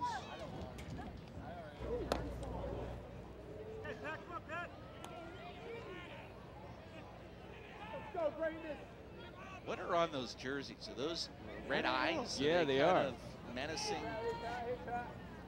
Yeah, no, I assume it's supposed to be like a knight, like the Knights of the Round Table. Right. But it looks to me like it could be like more like a menacing Like a creature, leopard like or, yeah, bobcat. I was going to say, or dinosaur. something. Yeah. Well, you had the rabid bobcat in New Hampshire that attacked the woman in her 80s. She fended it off with a sickle. She was doing some yard work with a sickle and fended it off. What's a sickle? Oh, we'll get into that when we come back.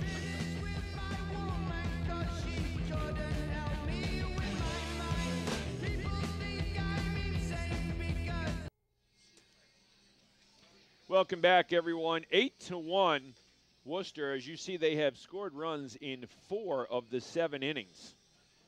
9 hits, 8 runs, 1 error for Worcester. 8 hits, 1 run, and 3 errors for the Nashua Silver Knights. Is that Sebastian back out there? Yeah. They're letting the big dog eat tonight. Why not? He's hungry. 8th inning, top of the 8th for Grzecki.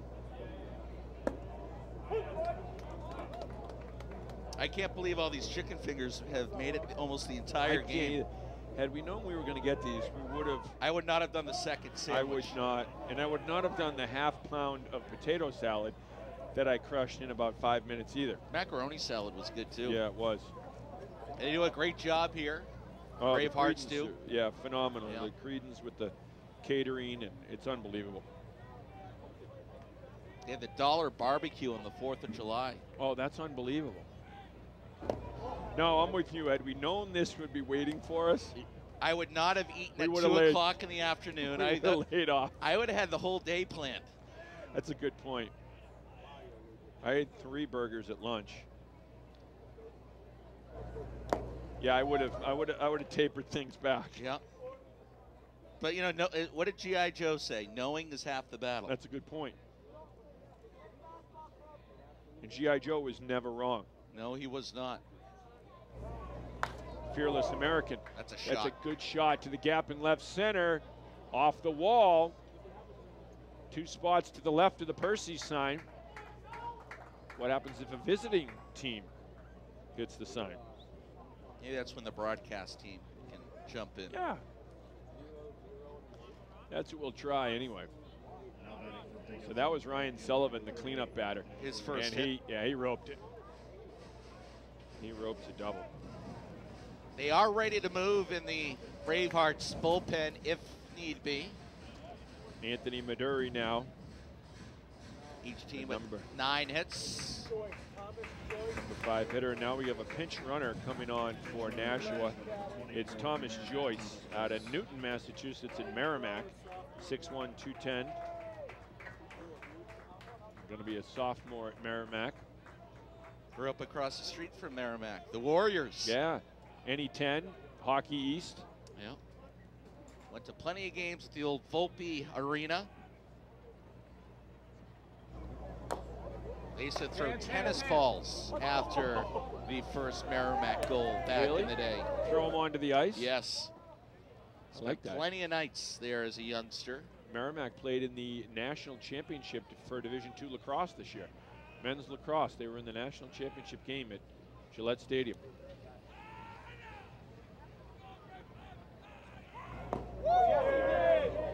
He went. Steps out. Maduri collects himself. He's down in the count. No balls and 2 strikes.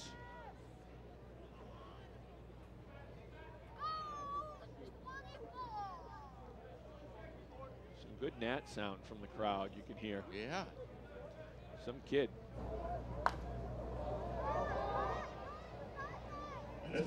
That could have been Timothy, still on his 5th birthday.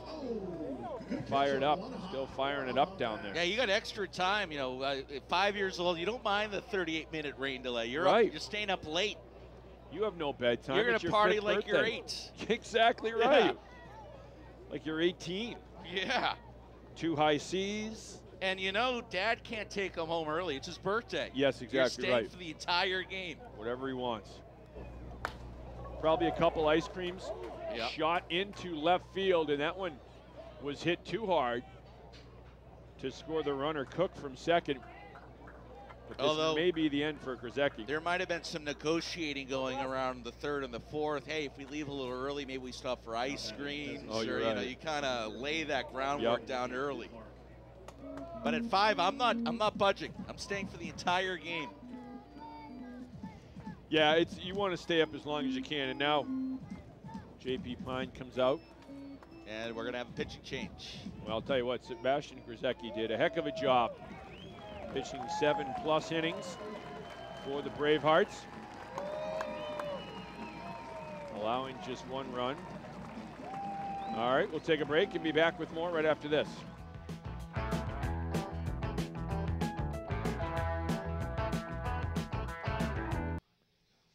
Kendall Pomeroy is your new pitcher from St. John's. Shrewsbury native, pitches for UMass Lowell. Local, local, local. Yep. And what about St. John's baseball this year? Super 8 champs. They could have tonight. borrowed Peterman's jacket for the Super 8 championship. The red jacket, it's the champion's jacket here. It's like the Masters green jacket. Red looks very slimming on Peterman. Yeah, Pomeroy was outstanding during his high school days. He's in a little bit of a tough spot here. First and 3rd, no outs. A big cut. Strike 1. See what he delivers. Kyle Banicki is the batter. Heck of a batter. Sullivan at 3rd. I got Banicki 2 for 3 tonight, batting .281 this year. No homers, 9 RBIs. They're playing in and right. Double play depth in the outfield. In the infield, rather. On the ground and through, and that'll score a run. So Banicki with an RBI single. And Sullivan scores. It's 8-2. And that's why you try to steal the base in that last inning. Yep.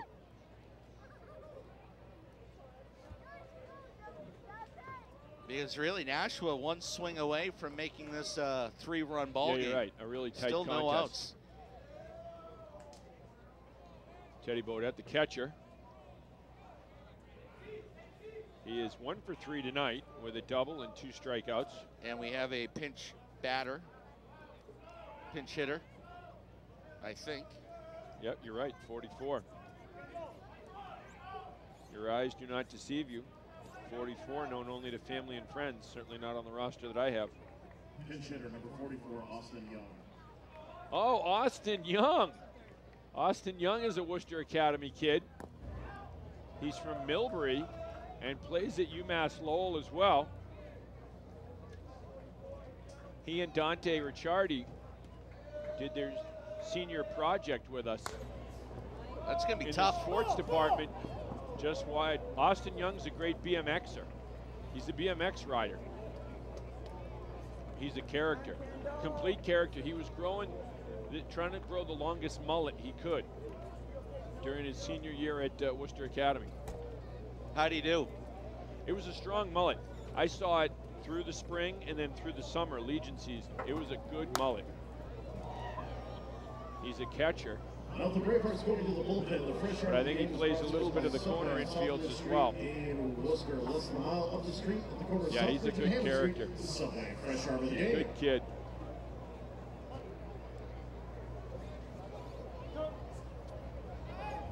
Good to see Austin Young on the team. According to this is his first at-bat of the season. All right. They just picked him up and he's Heads up. battling. He is battling. He's got a big spot here. No outs, runners on the corners, trying to get his team back into this game, down by 6.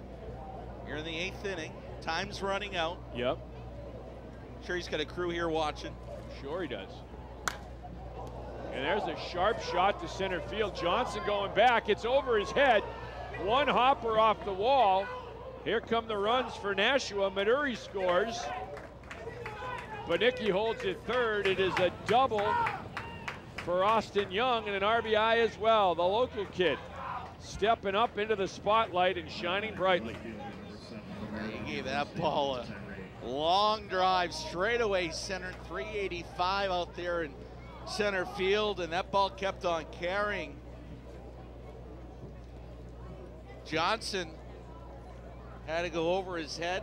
One bounce off the wall, and hold your horses. This game ain't over yet. It's 8-3. Second and third, holy hats. Yeah.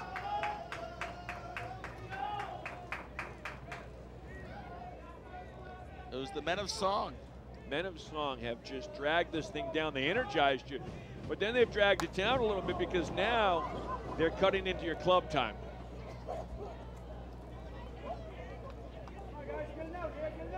Luke Tyree, the left fielder. Shout out to Steve Conley, everybody.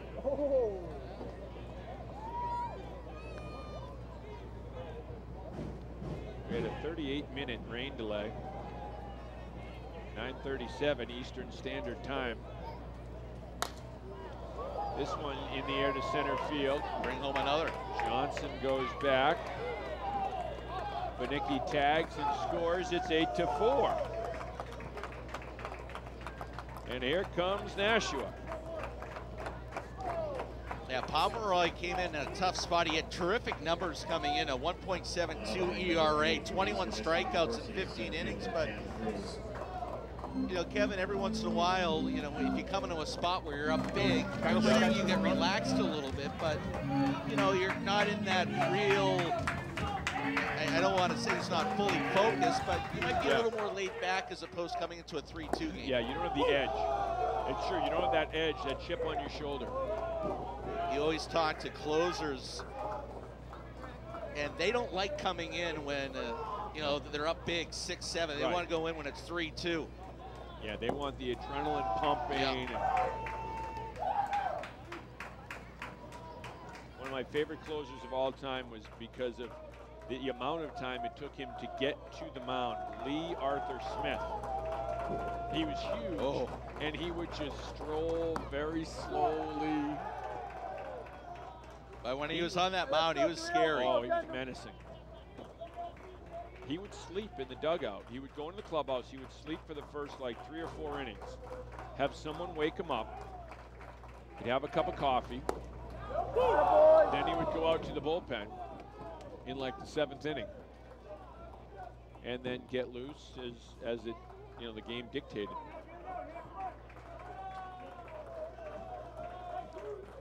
He was old school. Yeah, he was. Whoa, look out. Joe Pascalis is up on the camera right above home plate for us, and that was up in his direction. Might have been a little lower. sure he was ready. He might have brought a glove.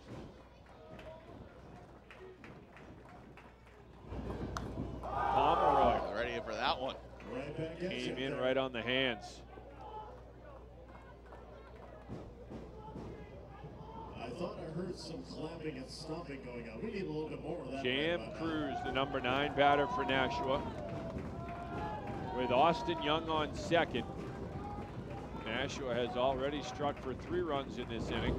That's trouble. And Cruz reaches out and touches one. Big shot to left field. Here comes Austin Young.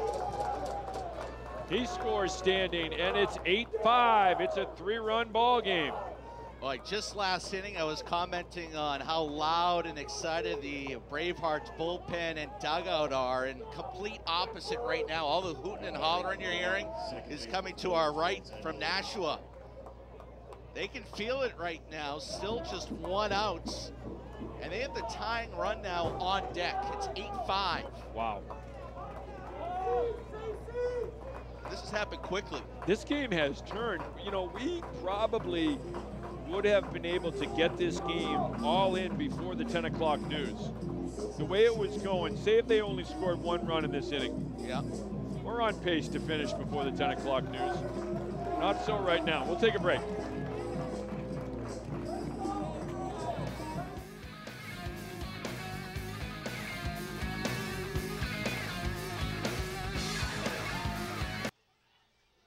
Welcome back, everyone. Cody Lawyerson is the new pitcher for the Bravehearts out of the University of Maine. He's got great numbers coming in. 28 strikeouts and 16 in the 3rd inning. And this is a little more of a stressful situation now, with now a 3-run game. Nashua out hitting the Bravehearts now 13-9, and they look for more. This is the leadoff batter too, Ted Williams. 7th batter of the inning for Nashua. Silver Knights with 4 runs in this inning.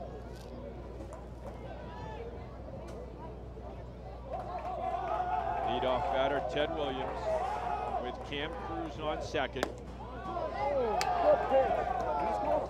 As Eric said, the tying run is on deck. It's right there.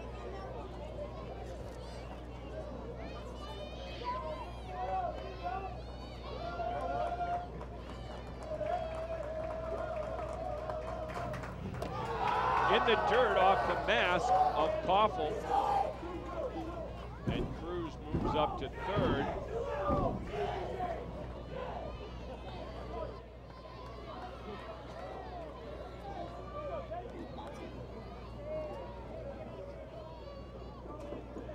And now Jake the Lion was just jumping on the dugout, the roof of the dugout of Nashua.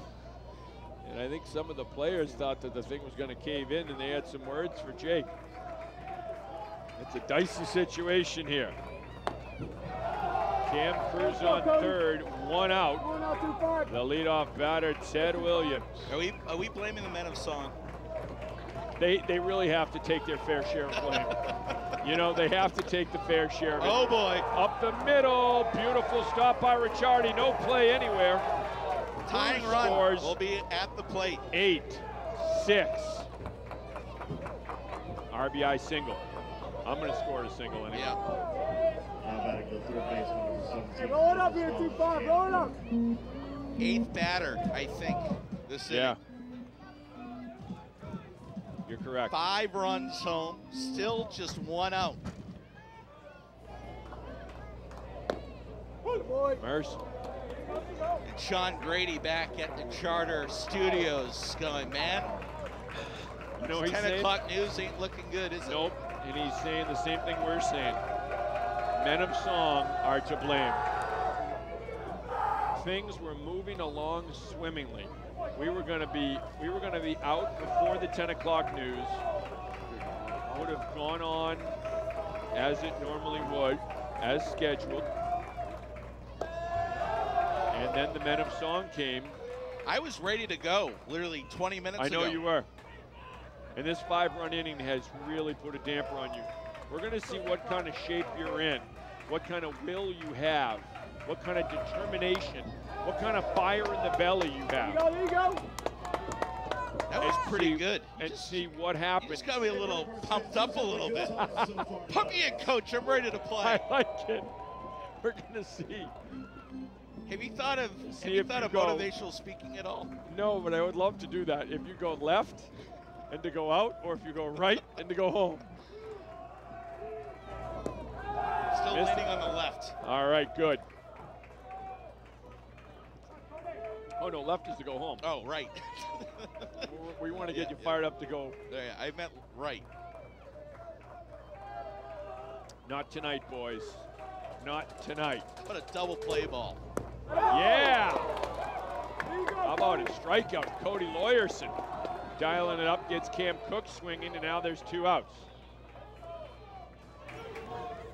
Much needed strikeout. Oh, yeah. For everyone involved. Now, Cook was 3 for 5 before that strikeout and hit the ball hard Jake 3 times. Now, Jake has got to love this cool weather tonight. Still high, all right. Yes.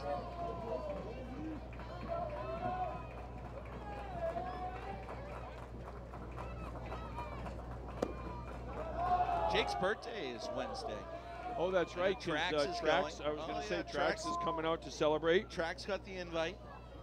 I like it. Well, one of the things, I don't know if we can let the proverbial cat out of the bag, but I know that when the Railers open up on the 14th of October, that we may see some mascots from the past.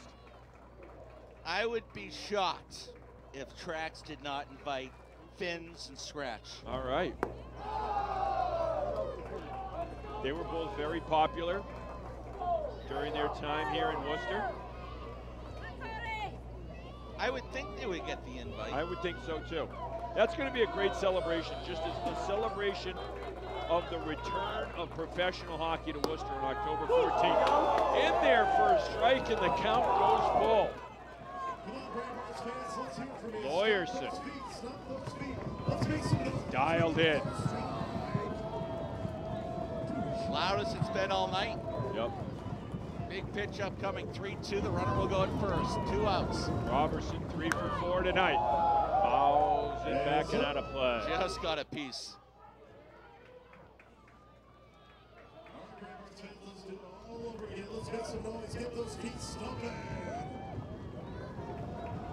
We have a handful of kids here that are out past their bedtime celebrating here tonight. He walked him. Lawyerson thought he got it. Thought he got him on strikes. The Worcester bench wanted to know where that was. Home plate umpire says it was outside. It was close. Yeah. It actually did look a tad outside from here. Put it this way, I thought the 3-1, that was a better pitch than the 3-1 pitch that was called a strike, I thought. So now the go-ahead run at the plate. There you go. There you go. Lawyerson with a nice pitch. And remember that Nashua pitch ran for Joyce, or rather Sullivan for Joyce last inning. So, or no, it was earlier this inning. Yeah. He led the inning off with a double. Yep. And they pitch ran, so 2 strikes. You know what to do. Joyce gave a good ride. 0-2 count. Lawyerson looking to put out a fire.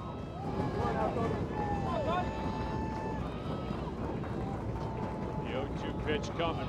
Oh, he hit him. Oh no, he leaned in. He leaned in. He's going to be called Out. back.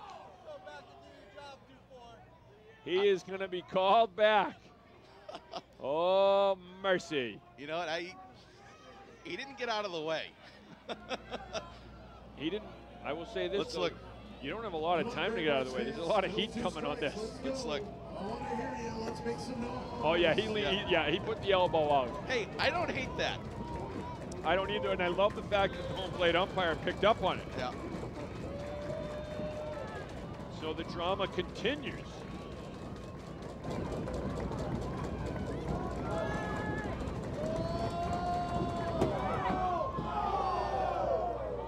interesting looking pitch there. I don't know, like a screwball.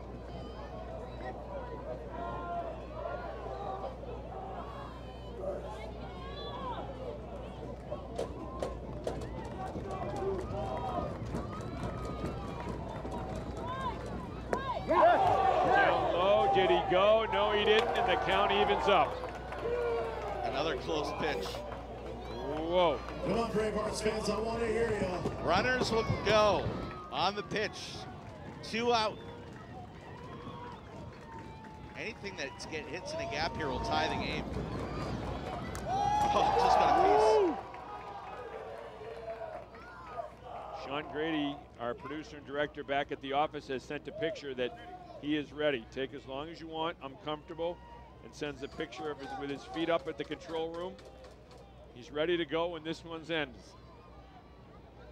Not going to be for a little while now. We're in the top of the 8th, 8-6. Nashua has struck for 5 runs this inning.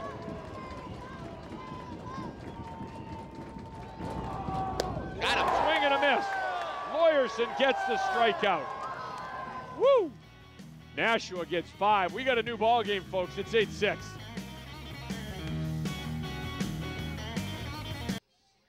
Welcome back, everyone. New ball game. 5 runs for Nashua in the top of the 8th. It is an 8-6 game. Daryl Hunt, the unofficial historian for professional baseball and Futures Collegiate League baseball as well, giving us some stats to chew on. Joe Keiko has been hit by a pitch 12 times in his career. That's tied for most in team history with Tower and Strom, Zach Tower and Ian Strom. Dante Ricciardi has 44 career walks. The Bravehearts' record is 45 by Mike Cogshell.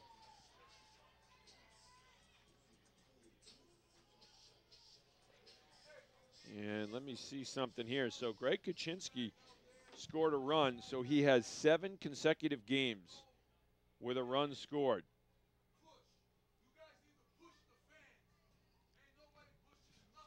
And that ties a record. Nick Nunziato and Rafael Bornegal.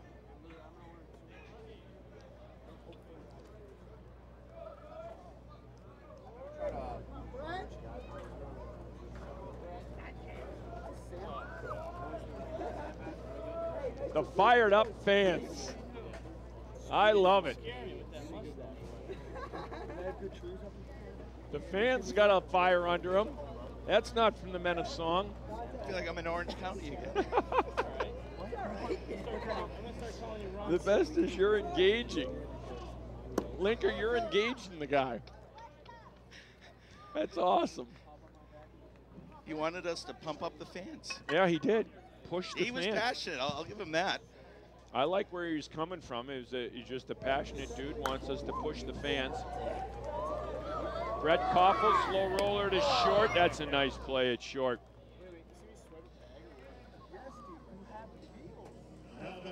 I don't know if you realize this, though, that we're on TV. We can't necessarily push the fans. I think he thought that maybe we were the entertainment, music, PA, right. entertainment type. You're right. But I did like his fire. I loved it. And when he switched, just thinking he maybe, I don't know, he knew me or something. Next thing you know, I'm sitting down, I hear. I'm in a full-fledged. I hear a guy yelling, and you're leaning out.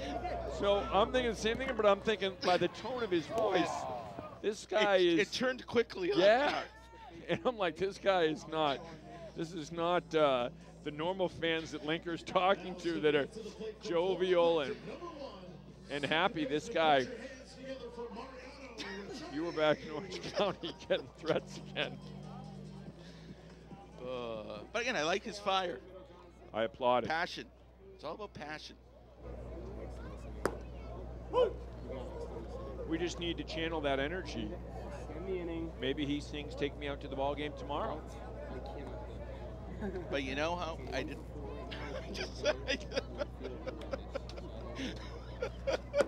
Jake saw just came around the corner, and I was ready. I thought. You thought it was the dude coming at you. You thought it was the passionate fan coming. Oh, mercy. Jake, I appreciate the support. Jake's got your back. Jake has your back, no doubt about it. No better guy to have your back than Jake. There he is going through the press box right now. And oh, it was an interesting scene here, folks. We have had a lot of good entertainment. Mariano Riccardi. We were swimming right along, too. Oh, things were moving. I mean, this game was on pace to be done by about 9:20. Nice, tidy 8-1 game. You're standing up. You don't want to get caught. Well, you've been in the you've been doing a lot of Bravehearts games. Was that as heated as an exchange you've seen? Yes, and I don't know where it's coming from. Oh, great hustle by Riccardi. Oh, he's out. A very close play. Looked like he was safe. He's called out. Great hustle from Mariano Riccardi. Bravehearts go down 1-2-3. Last chance for Nashua's coming up. All right, you be the judge. No, it's a tough job being an umpire. Mariano Riccardi hustling the whole way down here. He's got good speed. And is he safe? It's close. Like, yeah. Tough job being a broadcaster. You're right. We had an unruly fan who apparently thought that we were, like Eric said, the PA, the entertainment, and he was barking at us. He was barking at the radio people. I know it's passionate. He was very passionate. But I took the full brunt of it. You did. Yeah, you took it square. Now I'm fired, but now I'm back. I'm ready to go back out. You stood in there like old Ironsides, but once again, it has given you new life. That's what I needed. Yep. That's what you just needed, a guy to light the fire under you, and he did it. Take that guy out for a nice cold beverage tonight, and all is forgotten.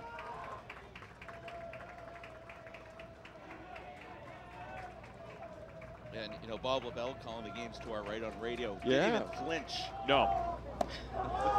He's seen that before. Veteran. That's a veteran. Right. He has seen it before. And he also knows better than to engage during a broadcast. Blinker's leaning right out. Hey, buddy, how you doing? What do you got going for me? Oh, what, you're benting me? Oh, man. There was some good hostility. Yeah. Some good Northeast hostility was coming out there. You don't get that down south.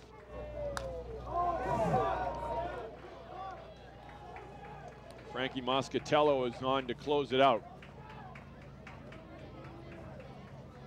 8-6. Does this door lock? Bravehearts lead. It is 10:03. If you've tuned in and you're expecting to see Worcester News tonight, it's Kevin Shea and Eric Lindquist. Worcester Bravehearts baseball live. We had a 38-minute rain delay. Worcester in front 8-6. And there's one away here in the top of the ninth. Worcester News tonight will immediately follow our broadcast. So a good play by Friday. There's Dante Riccardi at short. One of the leaders of this team. Going to be playing at Bryant University next year.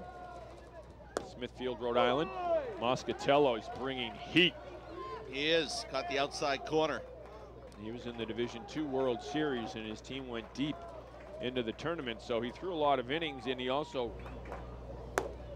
played for a long time. His team was playing. The Bravehearts had already started their season. His college team was still playing, so kind of a late arrival, if you will, and they had to give him some time off, too, because he had thrown a lot in the College World Series. Woo! Thank God for the screen. That would have been coming right at us. You're a little jumpy. I know. Where's Jimmy Bono nowadays? We need to call him and get Bonesaw in here to escort us to our cars. That's right.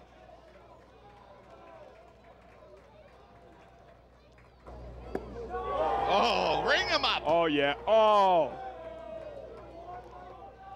Straight heat, as Dennis Eckersley would say, straight cheese. He says it a little more docile, though. Yes, he does. You're right. They try to bring everything back. Full I like circle. it. I like Full it. You circle. really have brought it. You brought it full circle tonight. Here's the chopper. Moscatello flips to first. 2 down.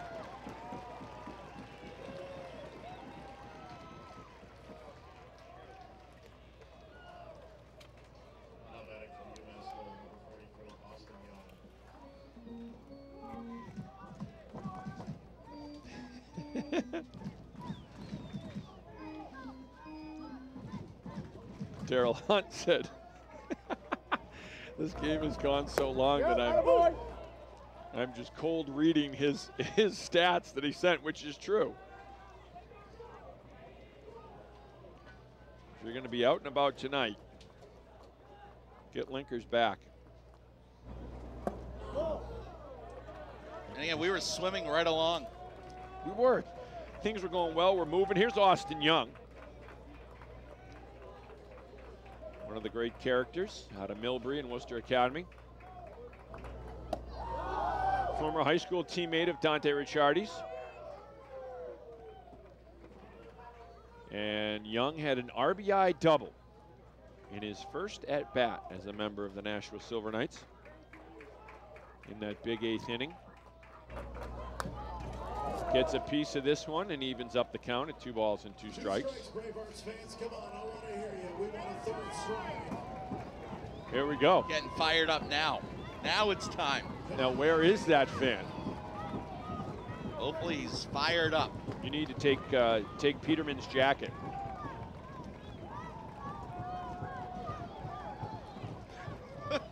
Take Peterman's jacket when you're walking out of here.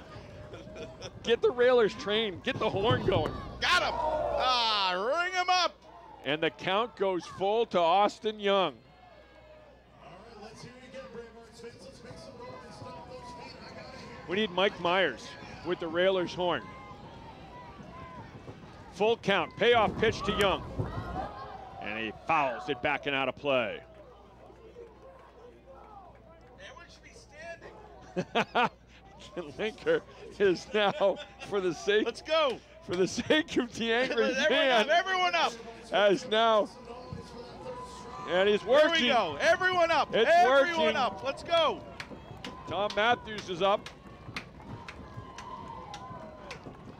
And they are standing at Hanover Insurance Park.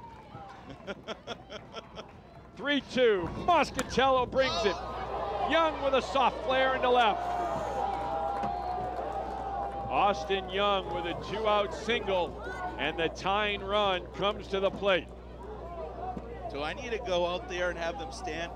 You might have to go out there and. So? Where's Peterman? You might have to go out and go square. I think we need to get out Yeah, there. you might have to go head-to-head, face-to-face with Peterman. You might need to find that fan and kind of stand next to him and then show All that right. you're embracing If this. we get to 2 strikes, I'm running out. All right. All right.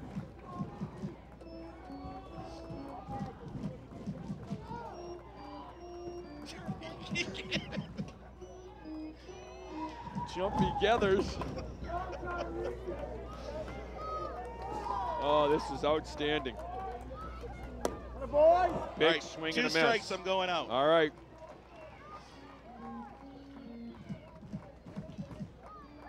This is Luke Tyree with Austin Young on first. 2 outs, 8-6 lead for the Bravehearts. All right. Tyree swing and a miss, 2 out, 2 strikes. And Eric Lindquist has left the booth.